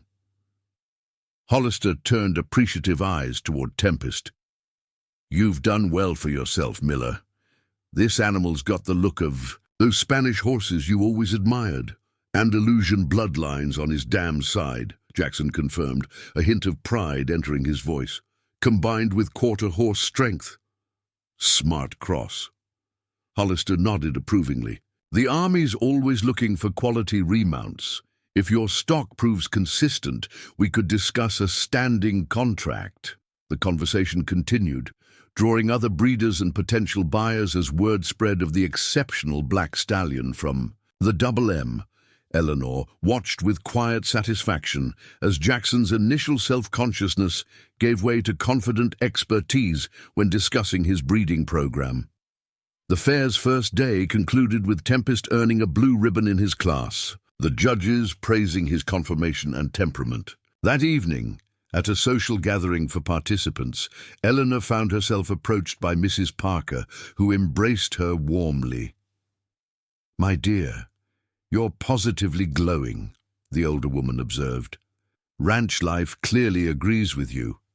It's been challenging. In ways I never anticipated," Eleanor admitted. "But yes, I've found my place there." Mrs. Parker's knowing smile suggested she understood more than Eleanor had said. "And what of your husband? I remember a man who barely spoke 2 words together when he came looking for a mail-order bride too fierce for town life." Eleanor glanced across the room to where Jackson stood conversing with several men, his usual reticence tempered by genuine engagement with the topic. "We've both adapted," she said simply. The second day of competition featured the yearlings, with one taking second place in his class. More significantly, Jackson received several serious inquiries about purchasing offspring from Tempest's bloodline, including a tentative agreement with Major Hollister regarding Army remounts. That night, as they prepared for bed in their hotel room, Jackson seemed preoccupied. "Hollister's offer could transform the Double M," he said, removing his boots thoughtfully. "Regular Army contracts would provide stability through lean years." "It's a testament to what you've built," Eleanor agreed, brushing out her hair before the small mirror. "Your vision for breeding intelligent, durable horses is exactly what they need." Jackson watched her in the mirror's reflection. "What we've built," he corrected quietly. "The Double M is as much yours now as mine. I want you to know that." Eleanor set down her brush, turning to face him. "Jackson?" he approached, taking her hands in his. "I've been thinking about Tucker's visit, about vulnerabilities and protections." His scarred hand tightened around hers. "If anything happened to me, I want to be certain you'd be secure. I've asked Williams to draw up papers, making you a full legal partner in the ranch." The significance of this gesture wasn't lost on Eleanor. In a time when married women had few property rights, Jackson was offering her a level of independence and security virtually unheard of. "Nothing is going to happen to you," she said firmly, though deeply touched by his concern. "Probably not," he agreed with the faintest smile, "but a wise rancher plans for all contingencies." Their third and final day at the fair culminated in the awarding of the Grand Champion Ribbon, a prestigious recognition that could establish a breeding operation's reputation throughout the territory. Against impressive competition from larger ranches, including Tucker's Circle T, Tempest was selected as reserve champion, second only to an established stallion from a Wyoming operation. The achievement exceeded their expectations, validating Jackson's years of careful breeding decisions. Eleanor watched his face as the ribbon was presented, seeing not disappointment at missing first place, but genuine satisfaction at the recognition of his work. The celebration dinner that evening brought together competitors and buyers in a local hotel dining room.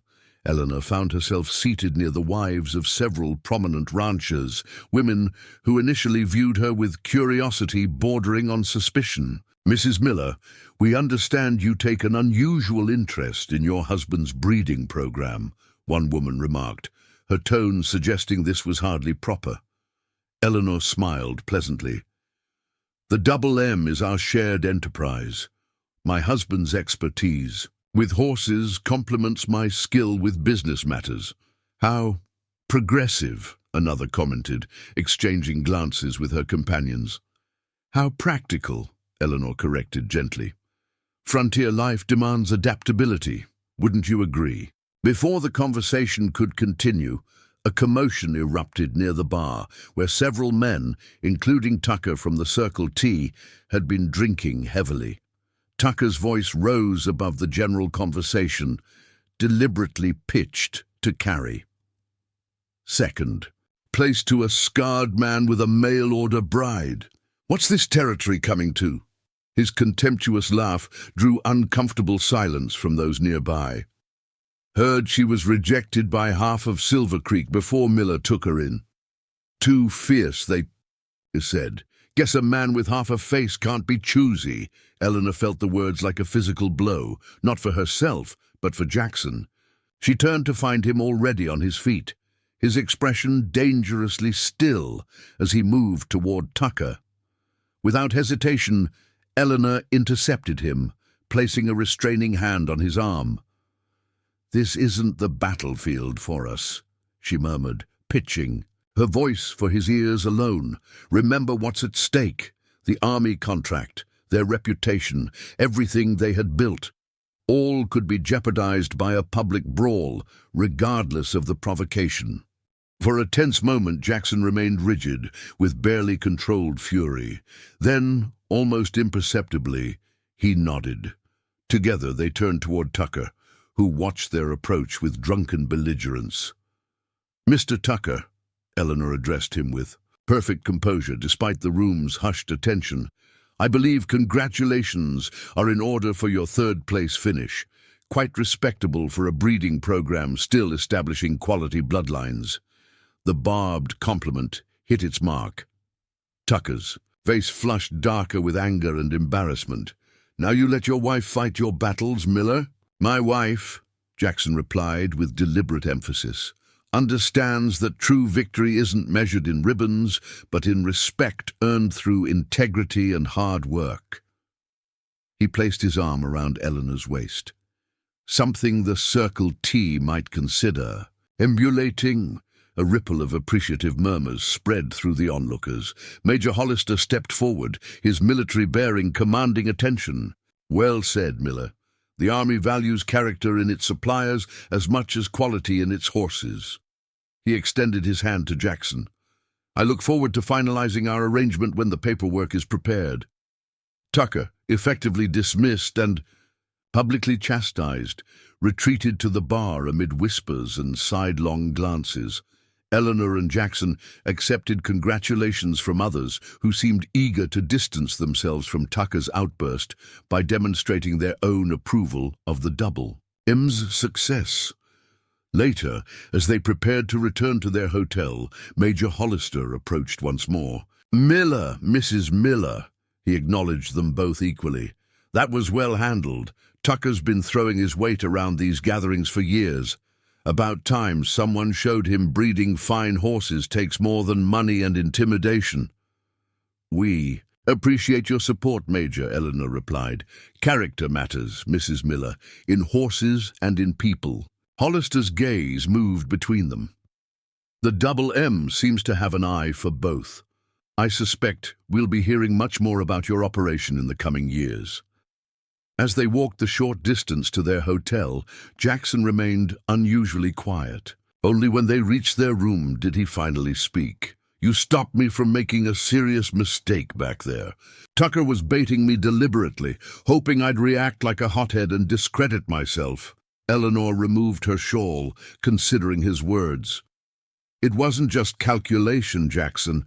I couldn't bear to see him use our story, my past rejections, your scars, as weapons against us. Those things brought us together. They're not shameful secrets to be exposed." Jackson crossed to her, taking her face gently between his scarred hand and his whole one. "No," he agreed softly. "They're the making of us." In that moment, standing in a hotel room far from the ranch that had become her true home, Eleanor Reed Miller felt the final pieces of her journey fall into place. The fierce independence that had once made her unsuitable as a wife had become her greatest strength. The man whose battle scars had isolated him from others had found in her not just acceptance, but a true partner in every sense. She had traveled west seeking security and found instead her own voice. He had sought practical assistance and discovered healing for wounds that went far deeper than skin. Together, they had forged something neither had imagined possible, a partnership of equals built on respect, shared purpose, and the recognition that sometimes the qualities others reject become the very foundation of strength. The journey back to the Double M carried a triumphant air. Tempest pranced with characteristic pride, seemingly aware of the silver medallion now attached to his bridle. The yearlings followed docilely, having matured during their adventure beyond the valley. As they created the final ridge overlooking the ranch, Eleanor remained in her mount beside Jackson's. From this vantage point, the Double M spread before them. The sturdy main house, the well-maintained barn and corrals, fields green with summer growth. What had once seemed so foreign to her eastern eyes now represented home in every sense of the word. "It looks different somehow," she mused aloud. Jackson nodded, understanding her meaning without need for elaboration. "Seeing something from a distance changes your perspective." They had both returned altered by their expedition to Billings. Jackson carried himself with renewed confidence, the reserve champion ribbon and army contract tangible validation of his vision. Eleanor had discovered the satisfaction of defending their partnership in public, standing proudly beside the man whose scarred face no longer drew her notice, except as a badge of his courage. Their arrival sparked celebration among the hands who had maintained operations in their absence. Walter had organized a special supper to welcome them home, complete with a berry cobbler prepared by Cooper's wife, who had come from town for the occasion. "To the Double M," Walter proposed, raising his coffee cup in a toast. "Finest horseflesh in the territory, now official." The validation from Billings rippled outward in the weeks that followed. Word spread throughout the surrounding valleys of Tempest's recognition and the Miller breeding program's rising reputation. Inquiries about yearlings and breeding arrangements arrived by post, and occasional visitors who made the journey specifically to see the stallion. "We'll need to expand the south pasture," Jackson observed one evening as they reviewed the breeding schedule for the following spring, "and consider hiring another full-time hand specifically for training." Eleanor nodded, making notes in her precise handwriting with the silver pen that rarely left her desk. "The Army contract alone will require at least 15 suitable mounts annually. If we accept these civilian commissions as well, our production needs to increase by nearly a third." Their discussion continued past midnight, the practical challenges of expansion balanced against their commitment to maintaining quality. Eleanor suggested systematic improvements to their record-keeping to track bloodlines more effectively. Jackson considered which mares might be worth acquiring to diversify their stock. In such moments, the true strength of their partnership revealed itself. Two minds approaching problems from complementary perspectives, neither dominating nor yielding but building solutions together. August brought Caroline's promised visit following her June wedding. The stagecoach delivered her accompanied by her new husband, David Fletcher, a professor of mathematics at Harvard, whose scholarly appearance belied a surprisingly practical nature. Jackson. Caroline embraced her brother warmly, then turned to Eleanor with equal affection. "And my new sister." Walter's letters hardly did justice to the changes here. The two women had corresponded regularly, but meeting in person after nearly a year allowed Caroline to witness firsthand how completely Eleanor had integrated into ranch life. The house still bore Caroline's touches, curtains she had sewn, arrangements she had designed, but Eleanor's influence was evident in the expanded library, the efficient organization of the kitchen, and the addition of a small piano parlor purchased after their return from Billings. Music was Elizabeth's joy, Eleanor explained when Caroline commented on the instrument. Jackson mentioned it often enough that I thought the house should have music again. Caroline's gaze moved to her brother, noting how the mention of his first wife no longer caused him to withdraw into painful memory. "You've worked miracles here," she murmured to Eleanor when the men stepped outside to inspect a new foal. "Not just with the ranch, but with him." Eleanor shook her head slightly. "Not miracles, just patience and purpose. We found those in each other." During their 2-week stay, David revealed himself an unexpected ally in Eleanor's ongoing efforts to modernize the ranch's business operations. His mathematical expertise proved valuable in developing more sophisticated breeding projection models, and his university connections offered potential Eastern markets for their expanding stock. "Academic institutions and wealthy alumni are always seeking quality mounts," he explained over dinner. "Many have more money than knowledge when it comes to horseflesh. A reputable supplier with guaranteed quality would be most welcome." The visit concluded with promises of regular correspondence and potential business arrangements. As the stagecoach departed, Jackson watched it disappear down the valley with a contemplative expression. "Caroline seems truly happy," he observed. "I wasn't certain she would be, abandoning the West for Boston society." "She found her place, just as I found mine," Eleanor replied. "Different landscapes, but the same principle. Someone who values her for exactly who she is." The approaching autumn brought with it the first fruits of their Billings success. Major Hollister arrived with 2 junior officers to assess the yearlings and finalize the Army contract. The formality of the occasion was tempered by Hollister's evident respect for Jackson and his straightforward manner with Eleanor. "Mrs. Miller, these accounting provisions reflect your influence, I suspect," he noted, reviewing the detailed terms she had drafted. "Most ranch contracts lack this level of precision." "The Double M believes in clarity, Major," she replied. "It prevents misunderstandings later." After the officers departed, Jackson found Eleanor in the garden harvesting the last vegetables before frost. Without preamble, he handed her an envelope bearing the territorial government's seal. "This arrived with Hollister," he explained. "Apparently our friend Tucker has been making trouble beyond merely trying to acquire our bloodlines." The letter inside confirmed what Eleanor had suspected since their confrontation in Billings. Tucker had lodged a formal complaint about water rights along the creek that bordered both properties, claiming the Double M's usage during drought periods threatened his operation downstream. "He's retaliating for being publicly embarrassed," Eleanor observed, folding the letter precisely, "using legal channels instead of direct confrontation." Jackson nodded grimly. "A hearing is scheduled in Billings next month. We'll need to prepare documentation of our water usage and historical access rights." The challenge would have seemed overwhelming months earlier. Now, Eleanor viewed it as merely another problem to solve together. That evening, they spread maps and water records across the dining table, reconstructing the history of the Double M's development and its responsible stewardship of natural resources. "My father would have appreciated this," Eleanor remarked as she organized their evidence into a compelling narrative. "He always said thorough documentation was the best defense against opportunists."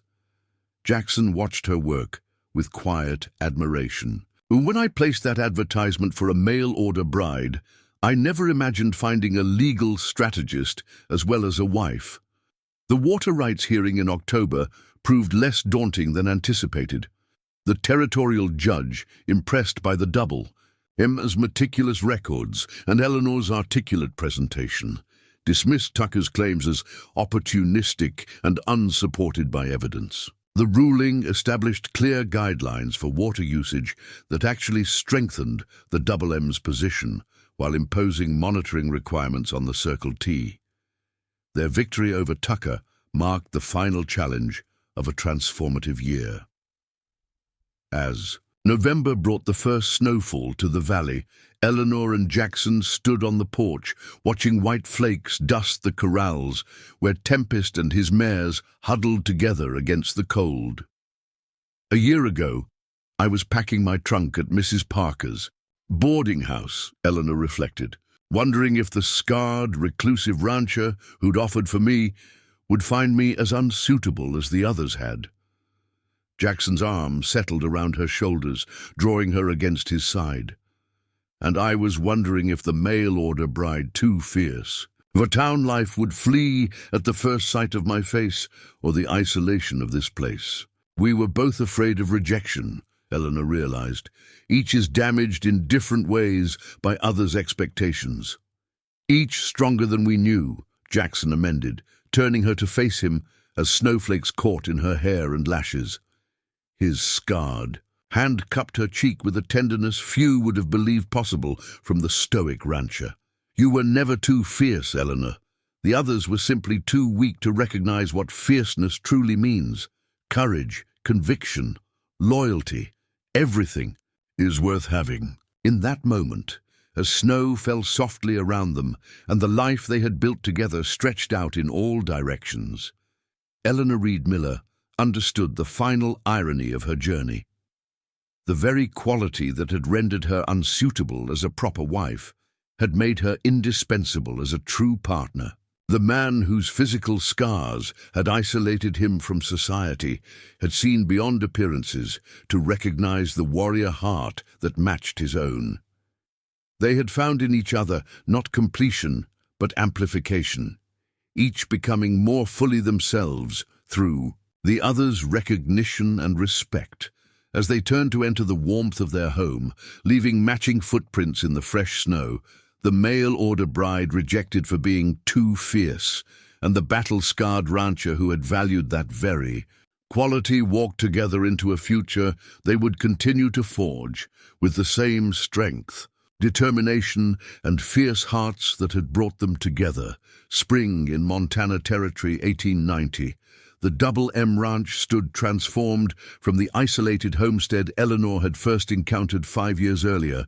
Additional barns flanked the original structure, housing the expanded breeding stock that had made the Miller name synonymous with quality horseflesh throughout the Western Territories. Fenced pastures stretched across the valley, while a new wing extended from the main house, adding much-needed space for the growing operation.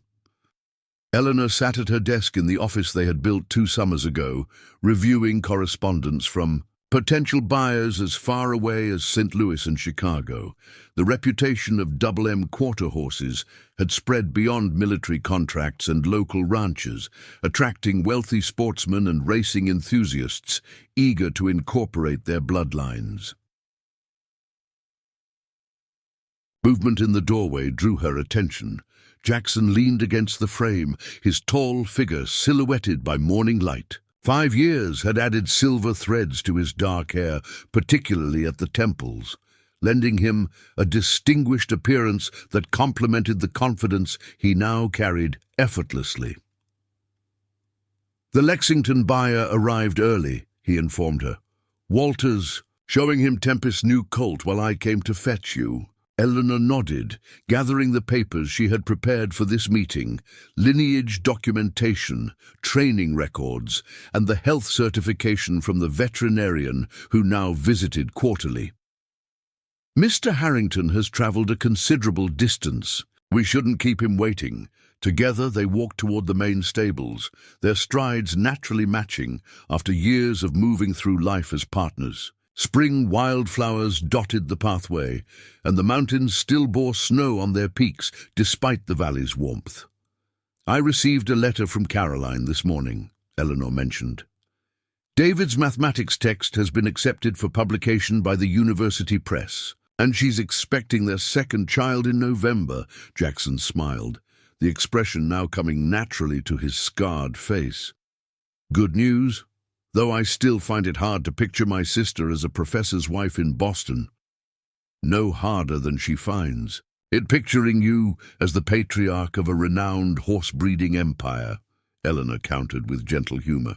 Our paths take unexpected turns. The expanded stable complex bustled with activity. 6 hands now worked full-time with the horses, while additional seasonal workers managed the hayfields and other ranch operations. Walter, promoted to breeding, manager after the First Army contract, stood in the center corral with a distinguished gentleman in Eastern attire.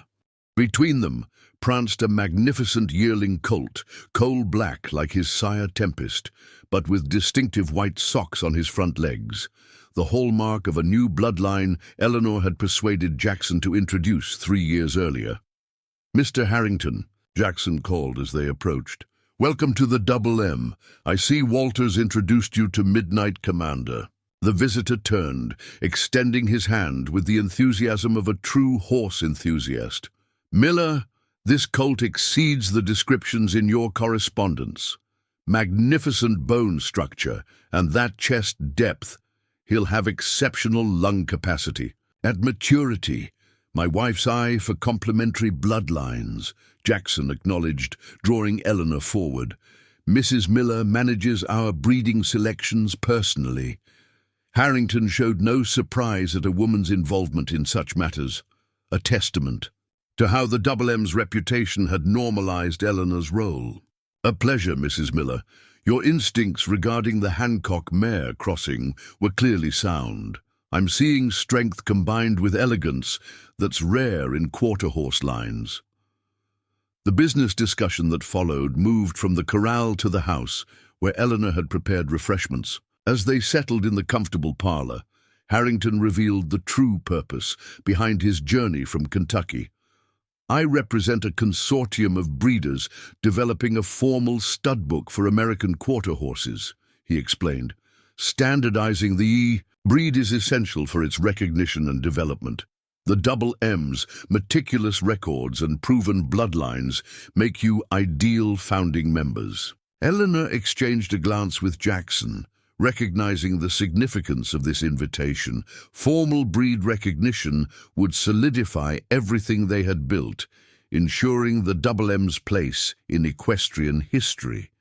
"The timing is fortuitous," she replied. "I've been corresponding with several established breeders about standardizing terminology and registration practices. A formal association would benefit everyone committed to the breed's development."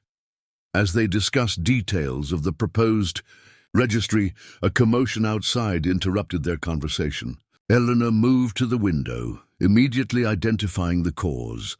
A young girl of about 4 years astride a gentle pony, her delighted squeals carrying clearly as Walter led her in careful circles around the yard. "My apologies," Jackson said, to their guest, though his proud smile belied any true regret. "Our daughter Margaret has recently discovered her riding legs and demands daily lessons." Harrington rose to observe the scene.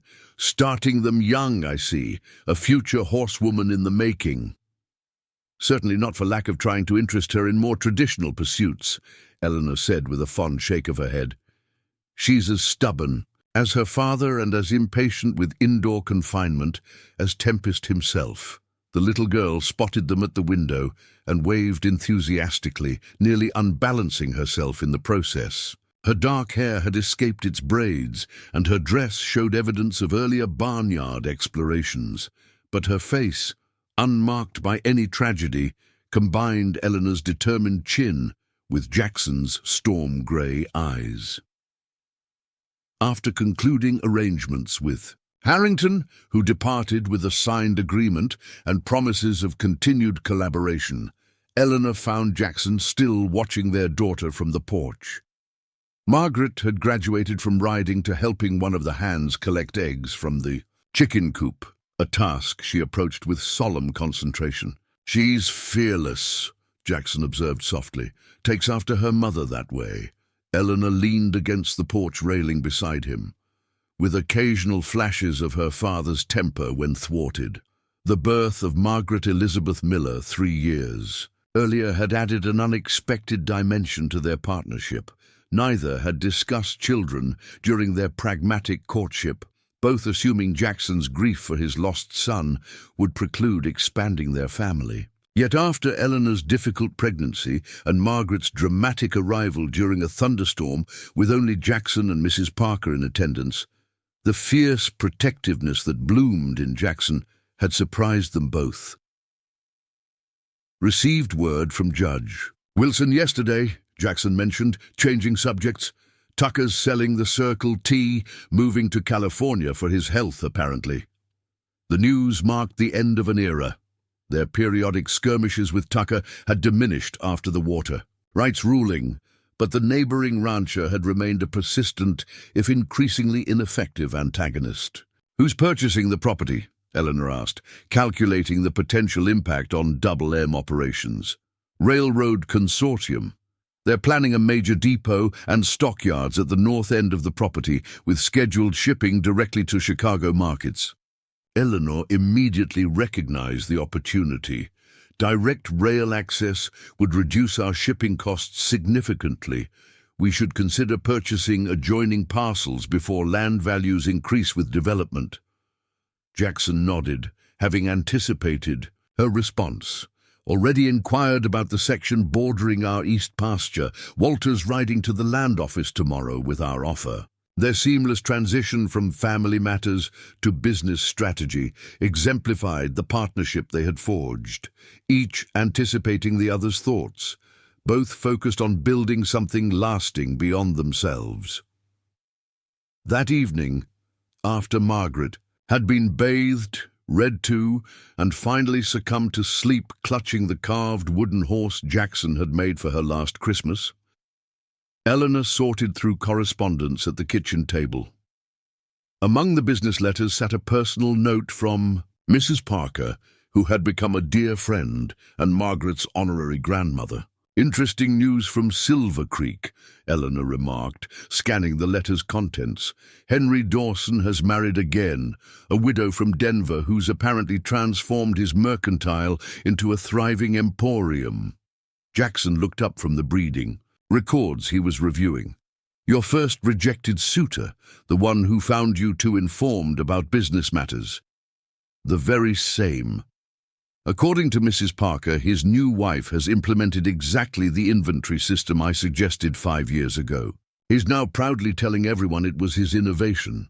Jackson's laugh held genuine amusement rather than derision. "And what of the banker? Cooper, wasn't it?" "Samuel remains unmarried, though apparently Mrs. Parker has a niece visiting this summer she thinks might suit him."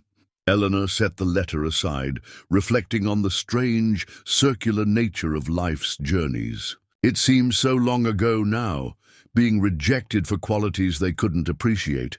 "Their loss," Jackson said simply. "Our gain." Later that night, after the lamps were extinguished and the ranch had settled into peaceful darkness, Eleanor stood at their bedroom window, gazing at the silhouette of mountains against the starlit sky. Jackson's arms circled her waist from behind, his chin resting atop her head in a familiar gesture. "I was thinking about that first winter," she said softly. "How uncertain everything seemed. How carefully we navigated around each other. I was terrified," Jackson admitted, his voice low near her ear. "Not of you, but of failing you, of not being whole enough to be what you deserved." Eleanor turned in his embrace, her hand automatically finding the scarred side of his face in the darkness. "And I feared my strength would eventually drive you away as it had the others, that you'd grow to resent what you once claimed to value." "Never." The single word carried absolute conviction. A cry from the adjoining room interrupted the moment, Margaret calling out from some childish nightmare. Without discussion, they both moved toward the door, another aspect of their partnership now instinctive between them. As Jackson lifted their daughter from her small bed, murmuring reassurances in his deep voice, Eleanor watched the tableau with a fullness in her heart that sometimes still caught her by surprise. The mail-order bride, too fierce for town life, had found not just acceptance, but celebration of her strength. The battle-scarred rancher had discovered healing through loving again, rather than retreating from life's possibilities. Morning would bring new challenges, horses to train, contracts to negotiate, a daughter to raise with the confidence to forge her own path. But as Margaret settled back to sleep between them, secure in the absolute certainty of their presence, Eleanor recognized the true legacy of their unlikely beginning. They had built the Double M's reputation on breeding horses that combined intelligence with endurance, strength with adaptability. Yet their greatest achievement lay not in bloodlines documented in stud books or contracts with prestigious buyers, but in creating a family and home where fierceness was valued as courage, where scars spoke of survival rather than defeat, and where two people who had been rejected for their differences had found in each other exactly what they needed to thrive. 2 months later, as summer heat shimmered across the valley, a letter arrived bearing the territorial governor's seal. Eleanor opened it at her desk, scanning the formal language with increasing surprise. "Jackson," she called, finding him in the stable supervising the training of a promising 3-year-old. "You should see this." He took the letter, eyebrows rising as he read its contents. "The Territorial Agricultural Board, they want both of us." Apparently our work with the Quarter Horse Registry has drawn attention in official circles. They're forming a commission to establish breeding standards for government purchases, and they want representatives with practical experience. Jackson handed the letter back, his expression thoughtful. It would mean regular trips to Helena for meetings, time away from the ranch. Walter can manage operations during our absences, Eleanor pointed out, and this position could influence agricultural policy throughout the territory. Imagine the possibilities for smaller ranchers if fair standards were established. His slow smile told her he'd already reached the same conclusion. When do they need our answer? That evening, as they sat on the porch watching Margaret chase fireflies in the gathering dusk, they drafted their acceptance letter together. The appointment would add new dimensions to their already full lives, but the opportunity to shape territorial policy aligned perfectly with the principles that had guided the Double M's development. Did you ever imagine this outcome when you wrote to Mrs. Parker seeking a bride rejected for being too fierce? Eleanor asked, signing her name beside Jackson's on the formal response. "I hoped for competent household management and possibly civil conversation," he admitted with the dry humor that had emerged as his confidence grew.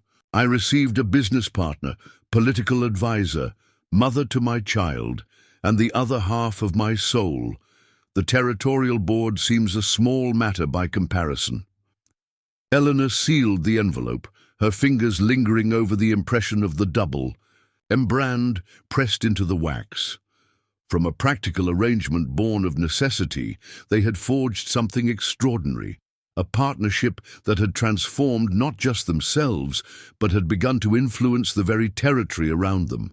As darkness settled over the valley and the first stars appeared above the mountains that had witnessed their journey, the mail-order bride too fierce for Silver Creek and the battle-scarred rancher who had recognized the warrior in her heart sat together in contented silence, secure in the knowledge that their greatest strengths had never been in spite of their differences, but because of them. Up next, you've got 2 more standout stories right on your screen. If this one hits the mark, you won't want to pass these up. Just click and check them out. And don't forget to subscribe and turn on the notification bell so you don't miss any upload from us.